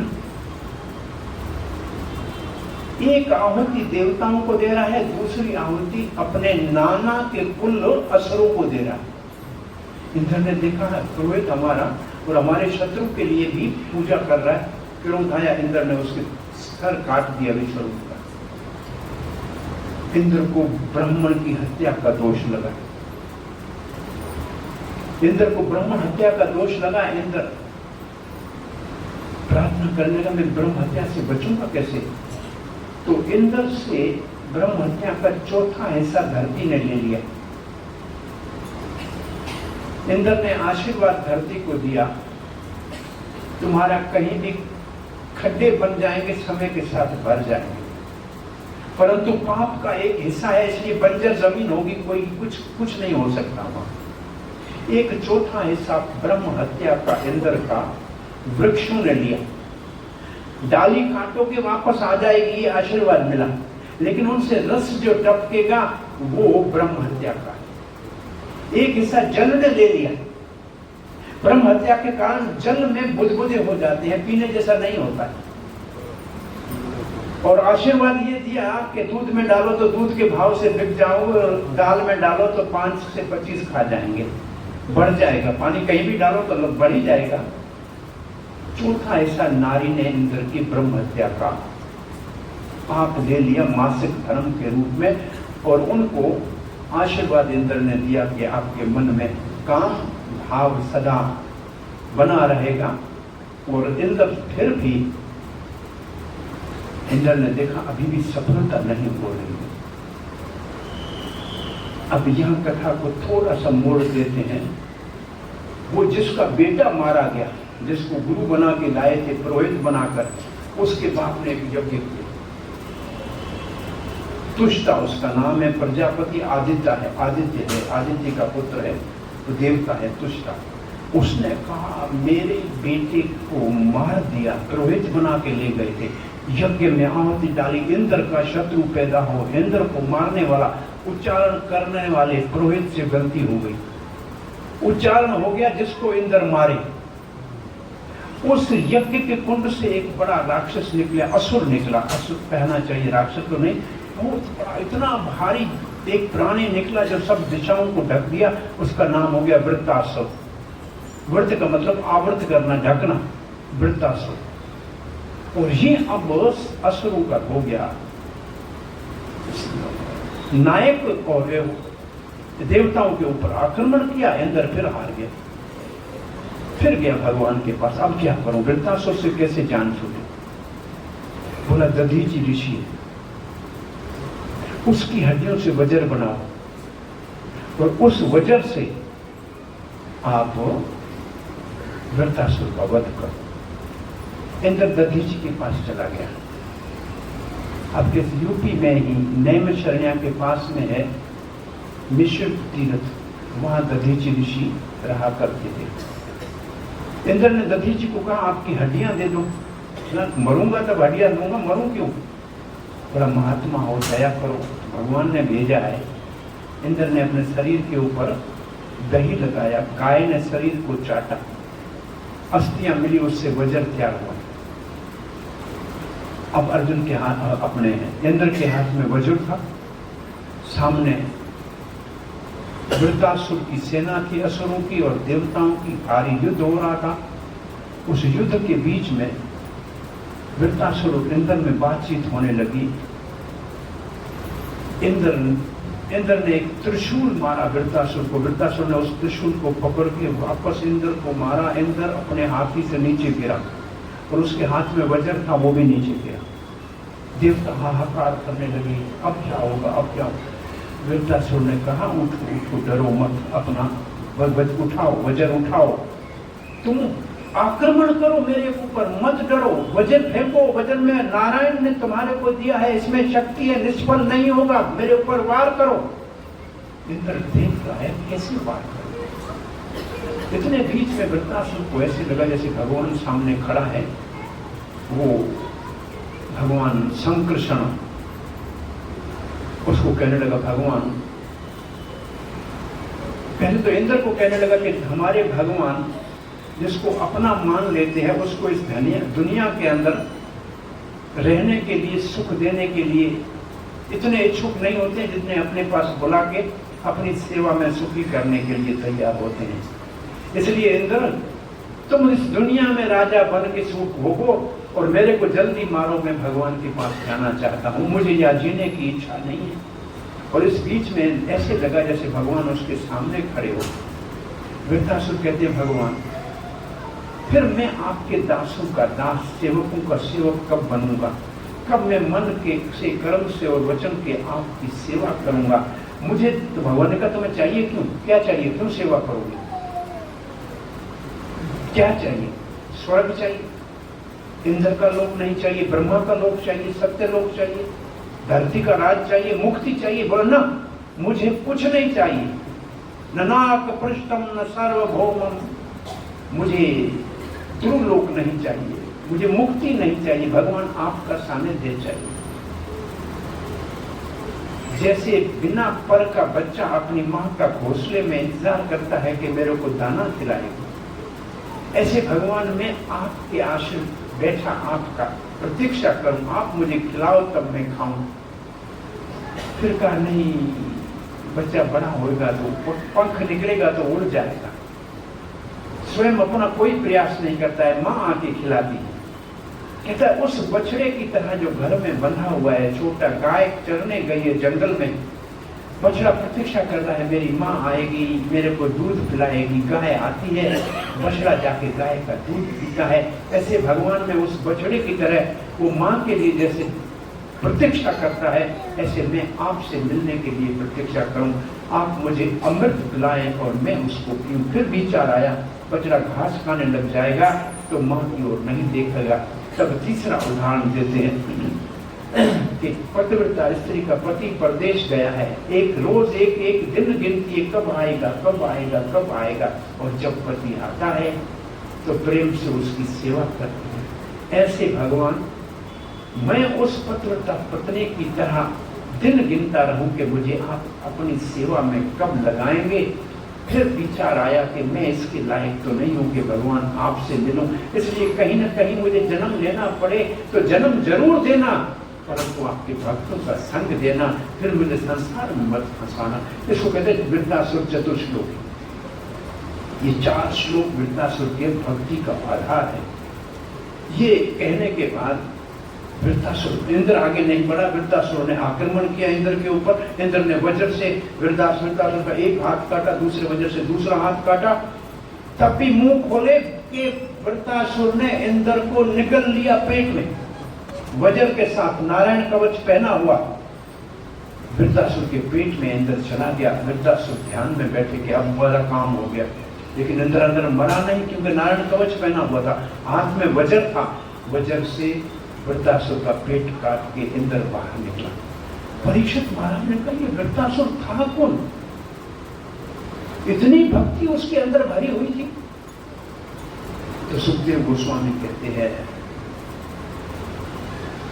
महाराज चित्रकेतु की बहुत सी रानियां थी, कोई संतान नहीं था। एक दिन उनके वहां अंगीरा ऋषि आया।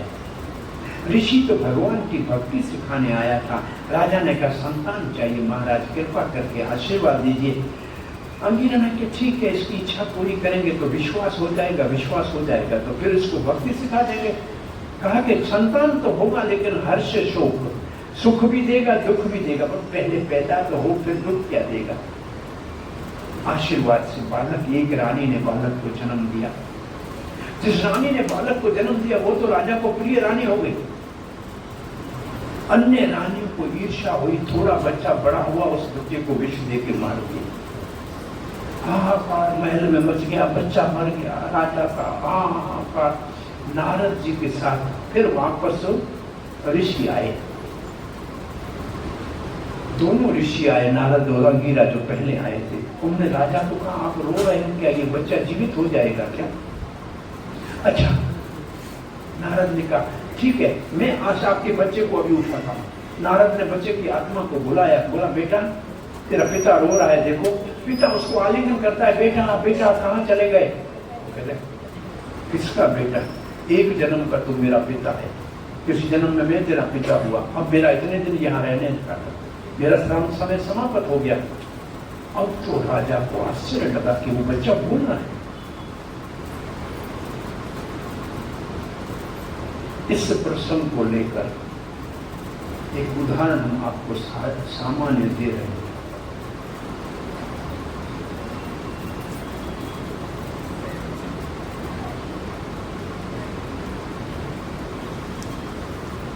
देखो, ये नोट पड़ा है मेरे पास 20 का, ये मेरे जेब में है, ये तो मेरा है ना, तो इसको मैं मेरा मानता हूँ कि नहीं? आपकी जेब में जो आपका है ना, बाजार में जाके मैं इसके केले ले लूंगा तो ये केले वालों का दोगे तो केले वाला कहेगा मेरा, ऐसे ही कहेगा। इस नोट जब से छपा है कितने जेब बदले, कोई गिनती है? सबने इसको अपना माना, ये किसी का है क्या? इसके ऊपर क्या लिखा है, पढ़ो, ये किसका है? रिजर्व बैंक ऑफ इंडिया का है। हाँ? तो इसका मालिक तो रिजर्व बैंक इंडिया है ना। हम सब इसको मान के बैठे थे। ऐसे किसी का भी कोई बच्चा है, माता है, पिता है, वो उतनी देर के लिए आपके पास है जितनी देर में नोट आपकी जेब में है। जब यहां से गया तो पता नहीं उसका कौन बाप होगा, तो कौन उसका मालिक होगा। तब समझना चाहिए कि आत्मा के ऊपर लिखा है कि भगवान का अंश है, किसी का नहीं है। हाँ, ममैवांश जीव लोके जीव भूत सनातन, हम सब भगवान के हैं। ये तो शरीर बदलते रहते हैं। ये बात देखकर आश्चर्य लगा चित्रकेतु को। नारद जी ने उनको उपदेश दिया। 12 दिन में उस मंत्र को जपने से वो मानव से विद्याधर हो गया राजा। और फिर एक दिन अपनी स्त्रियों के साथ आकाश में विमान से जा रहा था। कैलाश में शंकर जी की गोद में पार्वती को बैठा देखा और शंकर जी उपदेश कर रहे थे। चित्रकेतु हंसा। निर्लज्ज शंकर अपनी पत्नी को गोद में बिठा के प्रवचन कर रहा है। पार्वती को बड़ा क्रोध आ गया कि ये कौन आ गया हमको शिक्षा देने वाला, 4 दुष्ट असुर बनता। पार्वती के श्राप के कारण महाराज चित्रकेतु वृत्तासुर बने। इसलिए भक्ति तो उनकी पहले बहुत की हुई थी, भाव भक्ति के स्तर पे पहले पहुंचा हुआ था। और शंकर जी ने कहा, पार्वती देखो, श्राप ये तुम्हें दे सकता था, लेकिन नहीं, भगवान का भक्त है इसलिए तुम्हें श्राप नहीं दिया है इसने। और उतर के नीचे चित्रकेतु ने कहा, देवी मेरे आचरण से आपको कष्ट हुआ तो मेरी क्षमा करना, मैं असुर जोनी में जाऊंगा, लेकिन आपको दुख पहुंचाना मेरी इच्छा नहीं थी। शंकर मुस्कुराए जब वो हंसा तो शंकर मुस्कुराए कि मेरी पत्नी मेरी गोद में बैठे, तुम ये हजारों स्त्रियां विद्याधर लेके घूम रहे हो, अपने आप को भी तो देखो ना। सो ऐसे इस कथा को पूरा करने के बाद एक अध्यापक का है, उसमें पूजा करने से कैसे असुर भी देवता हो जाए, पूजा के पोषण से। अब जब वो वृतासुर मर गया, वो इंद्र, हरे कृष्णा कृष्णा कृष्णा हरे हरे, हरे राम राम राम हरे हरे। अब जो दिति कश्यप की पत्नी, जिसके बेटे दैत्य, उसने एक दिन कश्यप पति उसका बाहर कहीं गए हुए थे, वापस घर आए तो बड़ी सेवा की। पति ने कहा मैं प्रसन्न हूं, क्या चाहिए तुझे? तब दिति कहती है मुझे ऐसा रास्ता बताओ जिससे मेरे को मेरा पुत्र हो जो इंद्र का वध करे, क्योंकि इंद्र ने मेरे बेटे वृत्रासुर को मारा, हमारे संतान को। अब ऐसा मेरे को रास्ता बताओ कि मैं ऐसा बेटा पाऊं जो इंद्र को मारे। कश्यप ने कहा मैं अपनी स्त्री के सेवा और मीठे वचनों में मूर्ख बन गया, इसको बेटा दूं जो मेरे दूसरे बेटे को मारे, इंद्र भी तो मेरा ही बेटा है। लेकिन कश्यप वचन दे चुका था। कश्यप ने कहा देवी 1 साल का व्रत करो, पुरुषवन व्रत कहते हैं उसको। उस व्रत में ये नियम है, इसको ऐसे पालन करना, खाना खाने के बाद हाथ मुंह जरूर धोना, किसी को बुरे शब्द कहना नहीं, सुबह उठ के स्नान करना, सारे फल मैं ऐसे ही करूंगी। और इंद्र को पता लगा कि मेरी मौसी मुझे मारने के लिए एक व्रत रख के बैठी है। इंद्र ब्राह्मण का बच्चा बन के मासी के घर में सेवा करने आ गया, अच्छी तरह से सेवा कर रहा, मौका ढूंढ रहा था कब गलती करे तो मैं इसके पेट में जो पल रहा बच्चा है उसको मार दूं। एक दिन थकी हुई शाम को दिति कुछ खा के हाथ मुंह धोना भूल गई। इंद्र ने कहा व्रत टूटने का मौका मिल गया। इंद्र पेट में घुस के वज्र से उसके जो अंदर में बच्चा था उसके 7 टुकड़े कर दिए।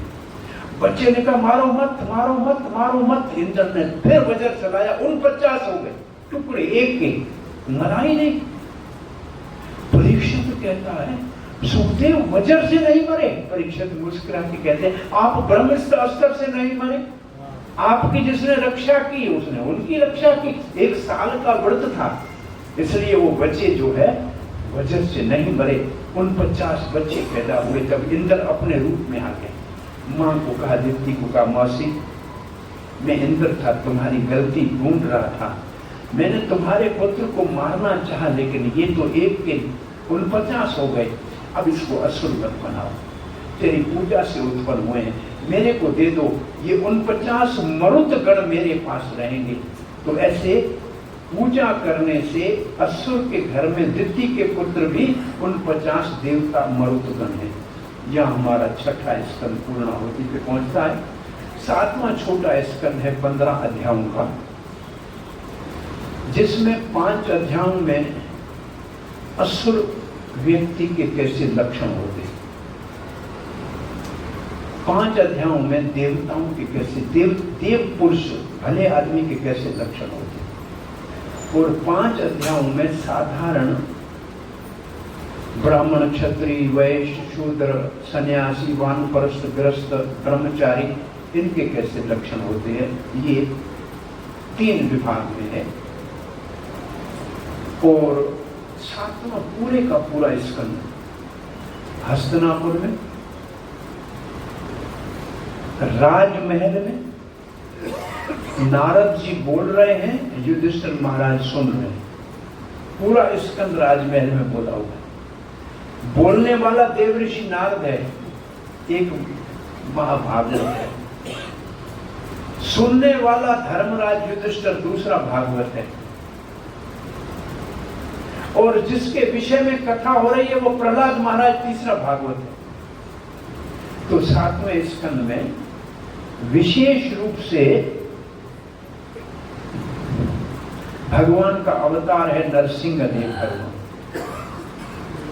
बड़े से बड़ा असुर है हिरण्याकशिपु और बड़े से बड़ा भक्त है प्रहलाद महाराज।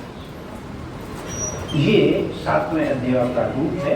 7वां अध्याय शुरू कैसे होता है? परीक्षित महाराज भगवान के ऊपर पक्षपात का आरोप लगा रहे हैं। परीक्षित महाराज कहते हैं, बताओ सुखदेव गोस्वामी इंद्र को रक्षा करके वृत्तासुर को भगवान ने मरवा दिया। ऐसे लगता है कि भगवान पक्षपात करते हैं, देवताओं का हित करते हैं और असुरों का विनाश करते हैं। वैसे तो ये लिखा है गीता में, भगवान के अवतार का उद्देश्य ये होता है परित्राणाय साधूनां विनाशाय च दुष्कृताम्। फिर भी परीक्षित महाराज ने ये पक्षपात का भगवान के ऊपर आरोप लगाया। उस समय इसका उत्तर ऐसे दिया। मेरे सामान्य आपको उदाहरण से समझाता हूं। ये जो पोल से बिजली आती है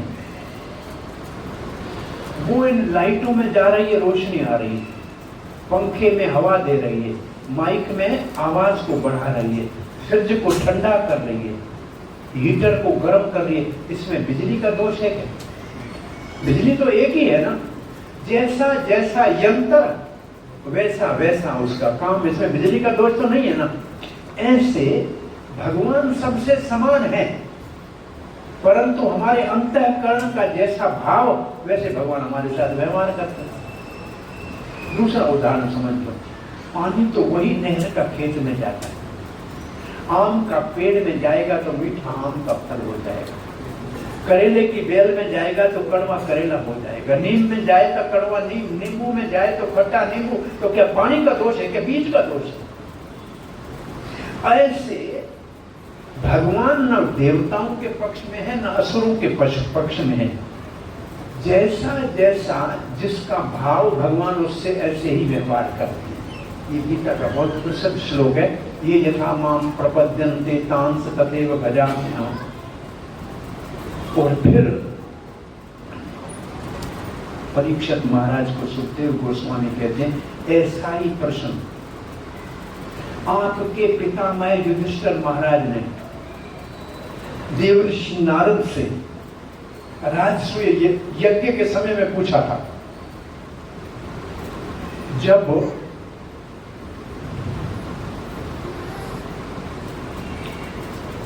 श्री कृष्ण की अगर पूजा करने का प्रसंग आया तो शिशुपाल ने गालियां देना शुरू कर दी श्री कृष्ण को। 100 गाली पूरी हुई।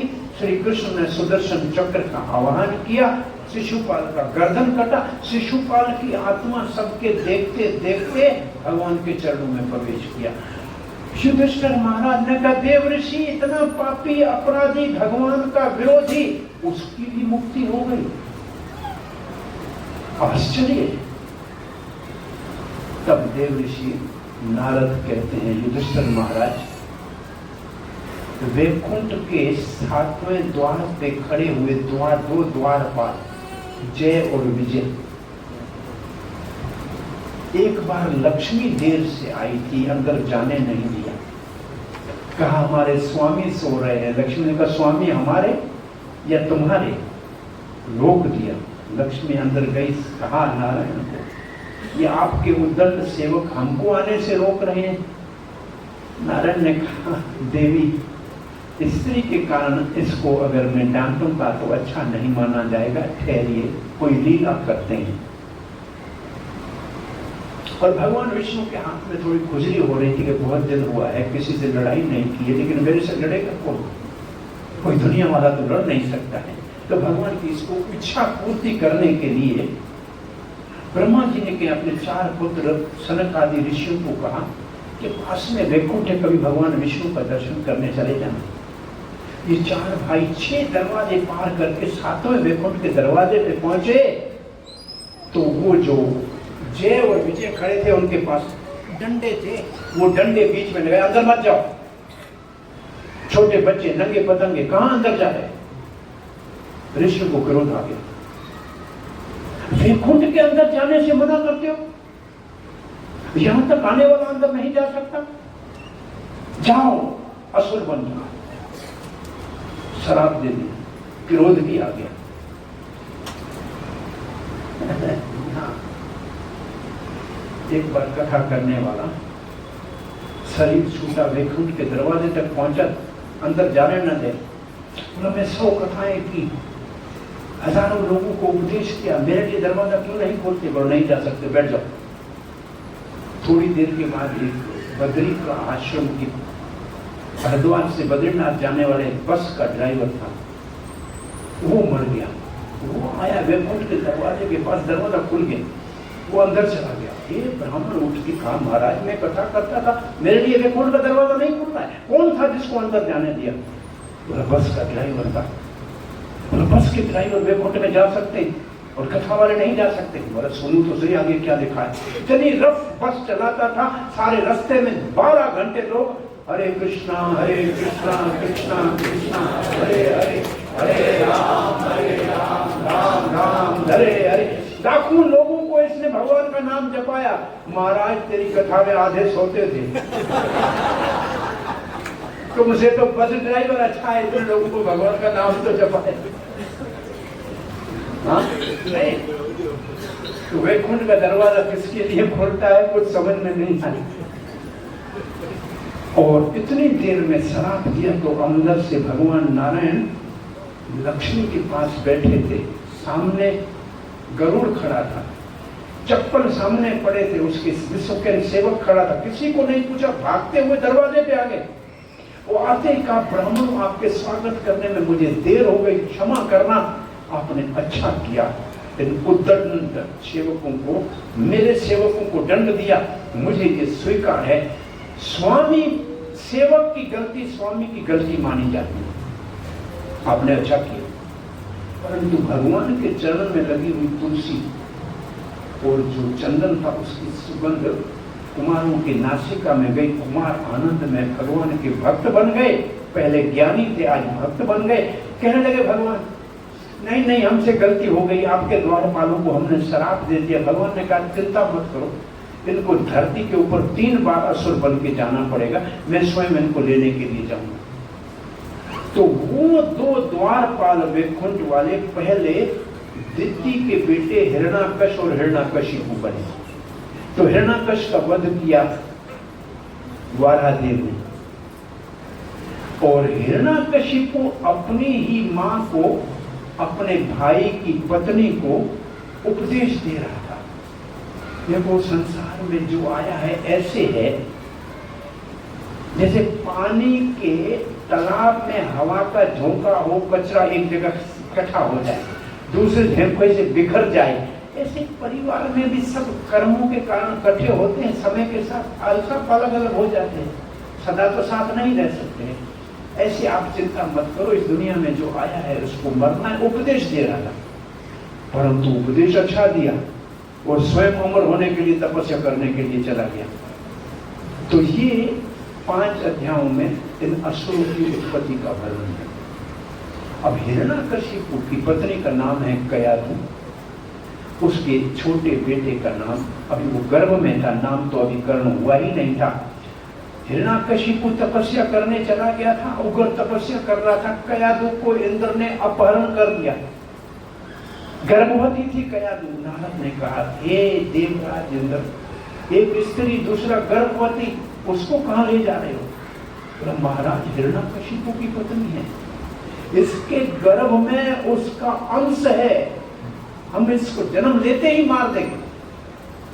देवर्षि नारद ने कहा, मेरे आश्रम में छोड़ जाओ देवराज, क्या पता कोई भगवान का भक्त हो। कयाधु देवर्षि नारद की आश्रम में रह रही थी और रोज कथा सुनती थी और पेट में बालक उस कथा को सुन रहा है। हिरण्याकशिपु तपस्या कर रहे थे। ब्रह्मा जी ने आके कहा, क्या चाहिए कश्यप के बेटे, क्यों इतनी तपस्या कर रहे हो? मुझे अमर बना दो, मुझे अमर बना दो। ब्रह्मा ने कहा अमर तो मैं भी नहीं हूं, मुझे भी 100 साल के बाद अपना ये सीट छोड़ना पड़ता है। बोला फिर मैं दिन में न मरूं, रात में न मरूं, अस्त्र शस्त्र से नहीं मरूं, मानव से नहीं मरूं। जो मरने के बहाने थे उन सब के लिए ब्रह्मा जी से लिखवा लिया कि नहीं मरूंगा। ब्रह्मा जी ने तथास्तु, हिरण्यकशिपु वापस आए और आते ही चारों ओर उदंड मचा दिया, ब्राह्मणों की यज्ञ बंद करा दिए, गौ की सेवा बंद कर दी, सत्संग बंद करा दिए। अरे देवताओं को पकड़ के इंद्र को बोलता पानी भर गया, ए वायुदेव मेरे को पंखा झड़। ब्रह्मा विष्णु को, विष्णु को, महेश को छोड़ के सारे देवता इंद्र के अपना हिरण्यकशिपु की सेवा में लगे हुए थे। अब गया तो वापस आई घर में, प्रहलाद का जन्म हुआ। प्रहलाद को पढ़ने के लिए छंद और अमर जो शुक्राचार्य की बेटी हैं उनके पास भेजा गया। घर आया छुट्टी के दिन, प्रहलाद हिरण्यकशिपु ने गोद में लेके पूछा बेटा क्या सीख के आए हो? बोला सीख के क्या आया पिताजी, अब इस उम्र में वन में जाओ, भगवान का भजन करो विष्णु का, नहीं तो ये संसार में बंधन में पड़ जाओ। बोला विष्णु हमारा शत्रु, अरे कौन इसको, आप कोई गुप्तचर है क्या हमारे स्कूल में, ये विष्णु का भक्त बना रहा है, अरे इसको जाके अच्छी शिक्षा दो। और जब वापस ले गए पढ़ाने लगे धर्म अर्थ काम मोक्ष और ये जो है जन्म क्या कहते हैं इसको, दंड भेद, भेद 4 चीजें हैं, राजनीति शाम दाम दंड भेद की शिक्षा देने लगे। वापस लेके घर छुट्टी पे आए, फिर हिरण्यकशिपु ने पूछा बेटा क्या सीखे? श्रवणम कीर्तनम विष्णु स्मरणम पाद सेवनम अर्चनम वंदनम दास्यम सत्यम आत्मनिवेदनम। अरे भगवान की नवदा भक्ति करनी चाहिए, बस इसी से उद्धार होगा। हिरण्यकशिपु ने कहा जैसे सांप है बेटा, नहीं नीचे फेंका, मारो मारो मारो मारो।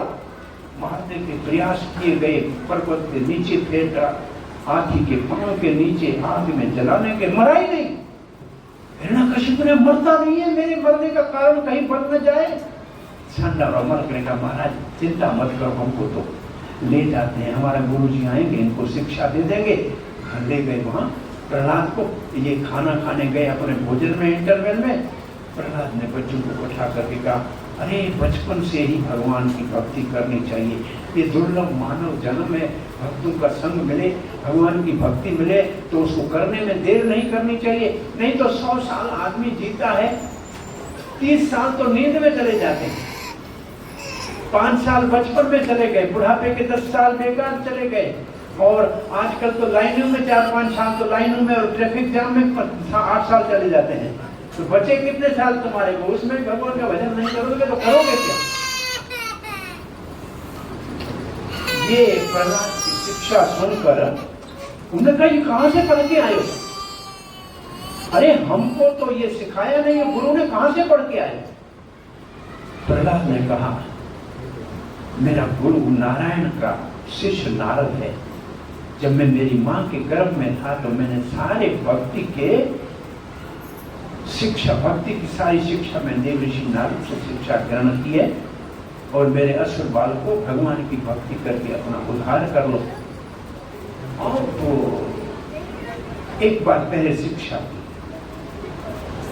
गर्भवती नवयुवतियां बालक के सदाचार के साथ अच्छे गुणों से जन्म लेने के लिए घर में सत्य शास्त्र का पाठ करें तो बच्चों के ऊपर बहुत अच्छा प्रभाव डलता है। नारद मां के गर्भ में भागवत धर्म सीख के आया। अभिमन्यु उत्तरा अपनी मां सुभद्रा के गर्भ में चक्रव्यूह को भेदन करना सिखाया। ये बहुत बड़ा विज्ञान है जो और कोई नहीं जानता है दुनिया में, मात्र हमारे वैदिक सनातन धर्म की ये बहुत बड़ी उत्तम शिक्षा है। और फिर अब प्रहलाद महाराज ने सबको कहा आओ कीर्तन करते हैं।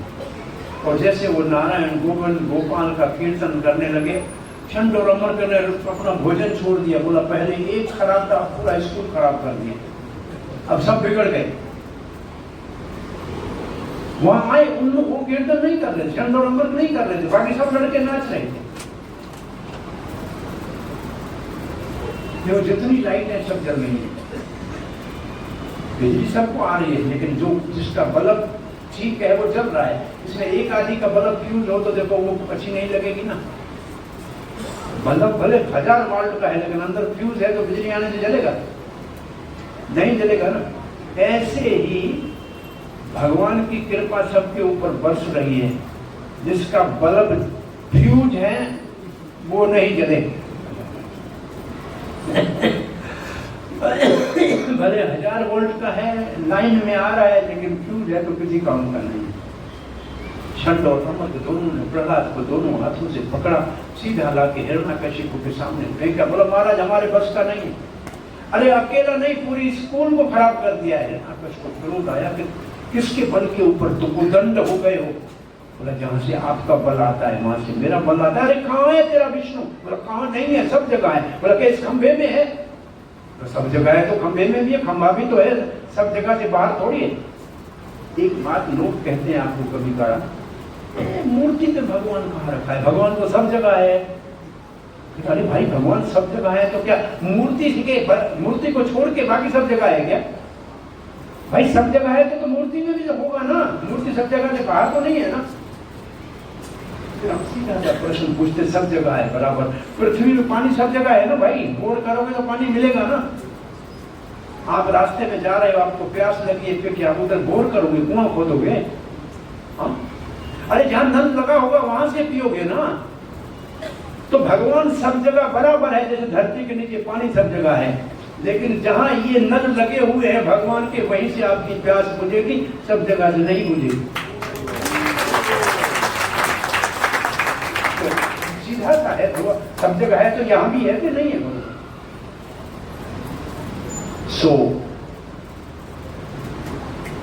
खंभे को जैसे मारा हिरण्यकशिपु ने, अंदर से भगवान नरसिंह देव प्रकट हुए। नरसिंह देव भगवान की जय। अब हिरण्यकशिपु के साथ थोड़ा खिलवाड़ किया, अपने बाजू में जो थोड़ी खुजली हो रही थी उनके साथ युद्ध करके आनंद लिया। अब जब अधिक मास था, नॉर्मल 12 मास नहीं था, पुरुषोत्तम मास था, दिन नहीं था, रात नहीं थी, सुबह नहीं था, शाम नहीं थी, अंदर नहीं था, बाहर नहीं था, ऊपर नहीं था, नीचे नहीं था, बीच में बैठ के चौखट के ऊपर अपने घुटनों के ऊपर रख के हिरण्यकशिपु का पेट चीरा और उसके अंतरी निकाल के गले में माला की तरह डाल दिया।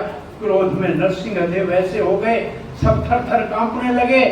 ब्रह्मा जी आए, शंकर जी आए, इंद्र चंद्र वरुण सब लाइन में खड़े हो। महाराज क्या बड़ा असुर था, अच्छा किया मार दिया, बड़ा था। और क्रोध होते जाए, और क्रोध। सब देवताओं ने कहा लक्ष्मी आपका पति है, जरा शांत करो। लक्ष्मी सारी बारी चीख करके आगे बढ़ी, हाथ जोड़, नाखून देखे लक्ष्मी पीछे हटी, बोला मुंह ठीक नहीं है, मैं नहीं जाऊंगी। ये वहां लक्ष्मी ने कह दिया था, आप इतने कोमल हो, अपने द्वारपालों को दंड नहीं देते। भगवान मुस्कुरा रहे थे। आज लक्ष्मी ने कहा केवल फूल जैसा कोमल नहीं है, वज्र जैसा ये आज भयानक भी है। और लक्ष्मी पीछे हटी, तब ब्रह्मा जी ने कहा प्रहलाद आपके लिए जन्म लिया है, आप आगे बढ़ के इसको शांत कीजिए।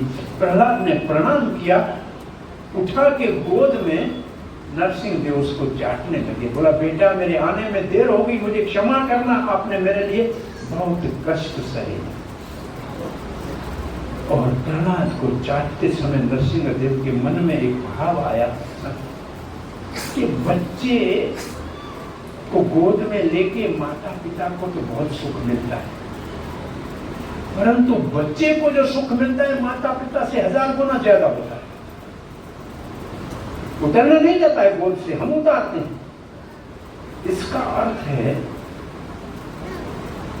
कि माता पिता की गोद में जो सुख मिलता है उसका तो मुझे पता नहीं है। नरसिंह देव ने सोचा मेरा पिता तो खंभा है, इसकी गोद में क्या बैठूंगा।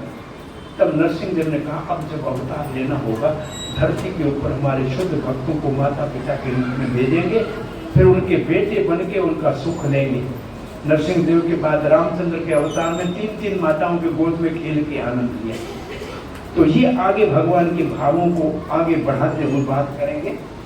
और हिरण्यकशिपु का वध हो गया, प्रहलाद महाराज को राजा बना दिया। भगवान ने पूछा नरसिंह ने, प्रहलाद कोई वरदान मांग लो।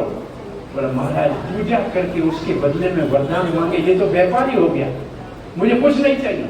अगर देना है तो वरदान ये दो कि मेरे मन में मांगने की इच्छा भी ना उत्पन्न हो। अरे भगवान मिलना होता तो किसी महात्मा को मिलते, ब्राह्मण को मिलते, मुझ जैसे असुर कुल में उत्पन्न बालक को मिले। और इसका अर्थ ये है कि आप धन से नहीं मिलते हो, तपस्या यज्ञ से नहीं मिलते हो, जिसके हृदय में प्रेम होता है उसी को मिलते हो, नहीं तो मुझ जैसे बालक को कैसे मिलते, और असुर कुल में उत्पन्न बालक को कैसे मिलते। आप बड़े उद्धार हो गया तो वो भगवान। इसी प्रहलाद महाराज से हिरण्याकशी ने पूछा कहां से सीख के आए हो, नहीं बताया। छंड और अमर्क ने पूछा, उसको भी नहीं बताया। लेकिन बच्चू ने पूछा, उसको बता दिया कि मैं नारद से सीख के आया। असुरों को भगवान की शिक्षा देने से सांप को दूध पिलाने के बराबर है और उनका विष बढ़ेगा। इसी को भगवत गीता में भगवान ने कहा है, मेरी ये शिक्षा को अश्रद्धालुओं को कभी मत देना, उनको ये शिक्षा मत देना, मात्र श्रद्धालुओं को देना। सो यहाँ प्रहलाद महाराज राज करते हैं, उनके अच्छे गुणों का वर्णन है, उनके अच्छे राज का वर्णन है। उन्होंने भगवान दत्तात्रेय को देखा, बहुत मोटा तकड़ा शरीर, आनंद में पड़ा हुआ था।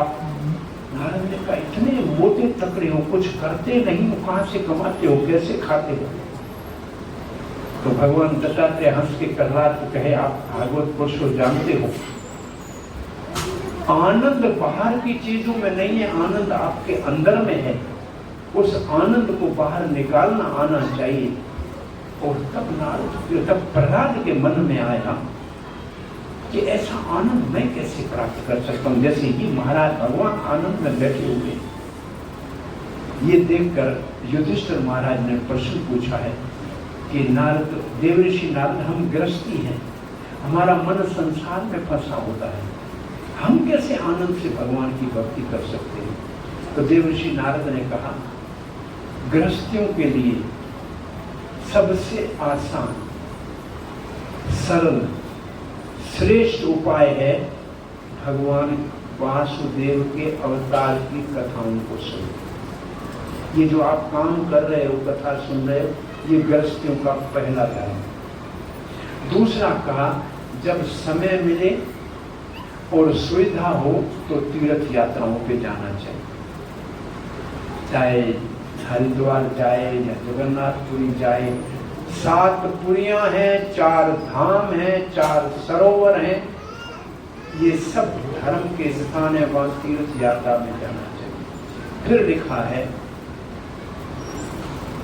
घर में आए अतिथि की सेवा करनी चाहिए, ये गृहस्थों का मुख्य धर्म है। अतिथि सत्कार करना गृहस्थियों का मुख्य धर्म है। और फिर अधिक आवश्यकता से धन हो तो भगवान की सेवा में लगाने का काम करना चाहिए। ऐसे करके 7वें अध्याय में एक छोटी कथा कह के हम प्रणाम करते हैं इस स्कंद को। वो छोटी कथा ये है, मैं दानव से असुरों ने 3 जहाज बनाए, एक सोने का, एक चांदी का, एक प्लाटिनियम का। उनका नाम रखा 3 पुरियां। उनके अंदर अमृत का कुंड था। देवताओं के साथ लड़ाई शुरू की। ये असुरों की 3 पुरियां थी, आकाश में हवाई जहाज की तरह ऊपर से आक्रमण करें, देवता मरे, देवता असुर को मारे, असुर मर जाए, अमृत कुंड में डाले, फिर जीवित हो जाए। देवताओं ने भगवान शंकर को कहा, शंकर ने आके तीनों पुरियों के ऊपर आक्रमण किया, लेकिन फिर असुर जीवित हो जाए। शंकर जी चिंतित हुए। भगवान विष्णु ने गाय का रूप धारण किया, ब्रह्मा जी को बछड़ा बनाया और उन 3 पुरियों में जाके अमृत पी लिया। अब अमृत जब पिया तो भगवान विष्णु ने प्रकट होके शंकर जी को रथ दिया, ज्ञान का तरकश दिया, बाण दिए। अब शंकर जी ने ऐसे आकाश में देखते हुए 3 पुरियों के ऊपर आक्रमण किया। 3 पुरी धरती के ऊपर गिरी और भगवान शंकर का नाम हुआ त्रिपुरारी महादेव। 3 पुरियों को नाश करने वाला, तो नाम हो गया त्रिपुर अरी। अरी का मतलब शत्रु, 3 पुरियों का शत्रु। अब 7वें स्कंद को यहाँ नमस्कार करते। 8वें स्कंद में प्रवेश करते हैं। थोड़ा सा आगे बढ़ा देते हैं ताकि कल भगवान श्री कृष्ण का जन्म करना है और फिर बाल लीला आया, जो हमारे पास 3 दिन है बाकी। तो 8वें स्कंद का शुभ आरंभ करते हैं। 8वें स्कंद में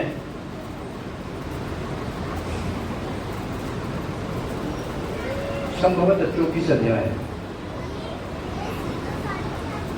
24 अध्याय। इसको मनवंतर का स्कंद कहते हैं। मैंने इसके ऊपर बात नहीं की थी, मैं समझता हूँ बच्चे ने बताया होगा। भागवत के 10 विषय, ये 10 विषयों के ऊपर चर्चा हुई थी। सर्ग, विसर्ग, स्थान, हाँ कल बात हुई थी ना। हाँ, तो उसमें ये जो 8वां स्कंद है ये मनवंतर स्कंद है। मनवंतर का क्या अर्थ है? संसार का भगवान संचालन कैसे चलाते हैं। आपको इस सरल भाषा में 2-3 बातें बता देते हैं। ब्रह्मा जी का आयु 100 साल है। आज के दिन ब्रह्मा जी के 50 साल पूरे हो गए। 51 साल का पहला दिन चल रहा है ब्रह्मा जी का इस वक्त। एक प्रारब्ध पूरी हो गई, 50 साल को प्रारब्ध कहते हैं, दूसरी प्रारब्ध शुरू हुई है, उसका पहला दिन चल रहा है। एक ब्रह्मा जी के दिन में 14 मनुओं का शासन होता है। 14 मनुओं का शासन होता है एक दिन में ब्रह्मा जी के। इस वक्त आज 7वें मनु का शासन चल रहा है। इस मनु का नाम है वैवस्वत मनु। ये राजा है। हर मनवंतर में एक भगवान का अवतार होता है, उसको मनवंतर अवतार कहते हैं। वो भगवान का अवतार एक योग्य व्यक्ति को इंद्र चुनता है। इंद्र आदमी का नाम नहीं है, इंद्र पोस्ट का नाम है, जैसे प्रेसिडेंट। तो जो योग्य 100 अश्वमेध यज्ञ किया है उसमें से किसी एक को इंद्र चुनते। 7 ऋषि चुने जाते हैं जो धर्म का प्रचार करते हैं। फिर ऋषियों के पुत्र और देवता और ऐसे मनवंतर का शासन चलता है। इस वक्त 7वां और मनवंतर का मुख्य उद्देश्य सद्धर्म स्थापना। सद्धर्म स्थापना का मतलब ऐसे धर्म की स्थापना करना जिसके द्वारा हमारा अंतःकरण का शुद्धि हो। तो 8वें स्कंद में 3 सद्धर्मों का वर्णन है। पहला, जीवन में दुख आए, संकट आए, आपत्ति आए, विपत्ति आए तो भगवान को प्रार्थना करना चाहिए। विपत्ति में भगवान को प्रार्थना करना चाहिए। 3 अध्यायों में गजेंद्र मोक्ष की कथा है, जो संकट में था और भगवान को प्रार्थना की। फिर 10 अध्यायों में समुद्र मंथन की कथा है। भगवान जब उदारता से दे तो सर्वदान कर देना चाहिए। दूसरा सबसे बड़ा सधर्म है सर्वदान। समुद्र मंथन की कथा है। फिर 9 अध्यायों में जीवन में किसी को वचन दिया हो, जबान दी हो, उसको पूरा हर हाल में करना चाहिए। चाहे कोई छल करे, चाहे कोई मना करे, यहां तक कि भगवान छल करे या गुरु मना करे, फिर भी अपने वचन को पालन करना चाहिए। बलि महाराज का चरित्र। 8वें अध्याय का अवतार वामन देव। एक अध्याय में फिर मत्स्य अवतार का वर्णन है और वेदों की रक्षा और वचन पालन का उसमें भी वर्णन है। तो यहां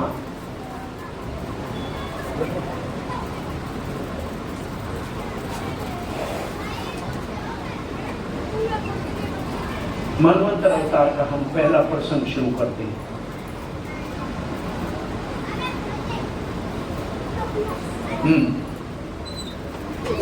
गजेंद्र मोक्ष की कथा। हम बिल्कुल सीधी कथा करना शुरू कर देते हैं। दक्षिण भारत का एक इंद्रद्युम्न नाम का महाराज था। बहुत बड़ा भक्त था, अच्छा साधन करता था। राजपाट छोड़ के तपस्या करने वन में चला गया। अगस्त ऋषि मिलने को आए। क्रोध अगस्त ऋषि के आने के ऊपर उठ के उनका सम्मान नहीं किया। अगस्त ऋषि ने कहा, अरे जड़ हाथी की तरफ पड़ा हुआ है, जा हाथी बन जा।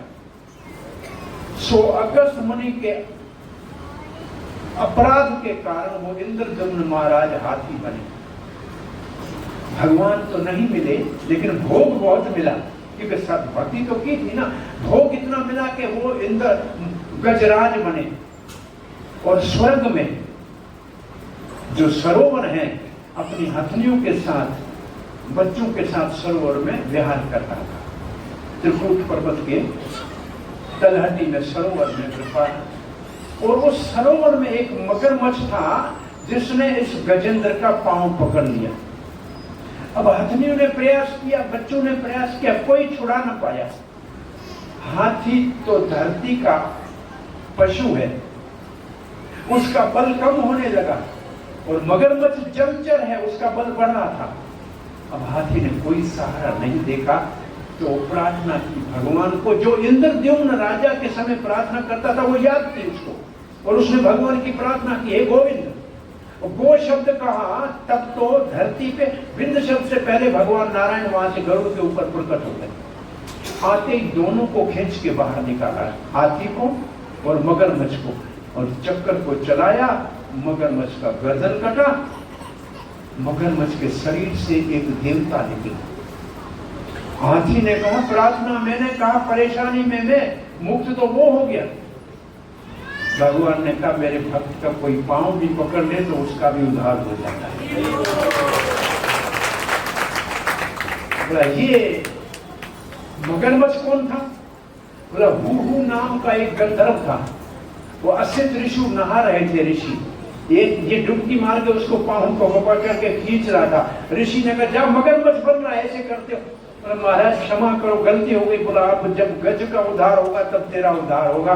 तो भगवान ने हूहू नाम के गंधर्व का उद्धार किया और गजेंद्रा का भी भगवान ने उद्धार किया। 3 अध्यायों की इस कथा में, गजेंद्र मोक्ष की कथा में लिखा है, जो सुने उसका भी उद्धार हो जाता है। लेकिन इसका एक रहस्य ही है। मगरमच्छ है काल। वो हम सब का पांव उसने अपने मुंह में डाल के रखा है। जिसकी जितनी उम्र उतना पांव उसके पेट में पड़ा गया है, मुंह में पड़ा हुआ है। 15 साल का चले गए, 50 साल चले गए, हम 70 साल चले गए। हम सब काल रूपी मगर के मुख में पड़े हुए हैं। ये काल सबको ग्रस्त करके जाने वाला है। इसलिए हाथ ऊपर करके भगवान को याद करो, हरे कृष्णा कृष्णा कृष्णा हरे हरे, हरे राम राम राम हरे हरे। तो ये उद्धार करना है, काल रूपी मगर के से मुक्त होना है। तो गजेंद्र की तरफ प्रार्थना रोज करने का अपना नियम बना लो, तो संसार के बंधन से मुक्त हो जाएंगे। अब मैं समझता हूँ आज का कथा को यहाँ विराम देते हैं, और कल समुद्र मंथन की बलि महाराज का चरित्र और सूर्य और चंद्रवंश के साथ भगवान श्री कृष्ण का जन्म, इस कथा को करेंगे। हरे कृष्ण, धन्यवाद। और आज हमारे इस यजमान, इस कथा के आयोजन करने वाले श्रीमान नरेश नंदन का जन्मदिन है। आप सब एक बार भगवान का नाम उच्चारण करके भगवान की आशीर्वाद के लिए प्रार्थना कीजिए। हरे कृष्णा कृष्णा कृष्णा हरे हरे, हरे राम राम राम हरे हरे। और आज स्वतंत्रता का दिवस है, और फिर एक बार हरे कृष्णा देश के हित के लिए कर लीजिए। हरे कृष्णा कृष्णा कृष्णा हरे हरे, हरे राम राम राम हरे हरे।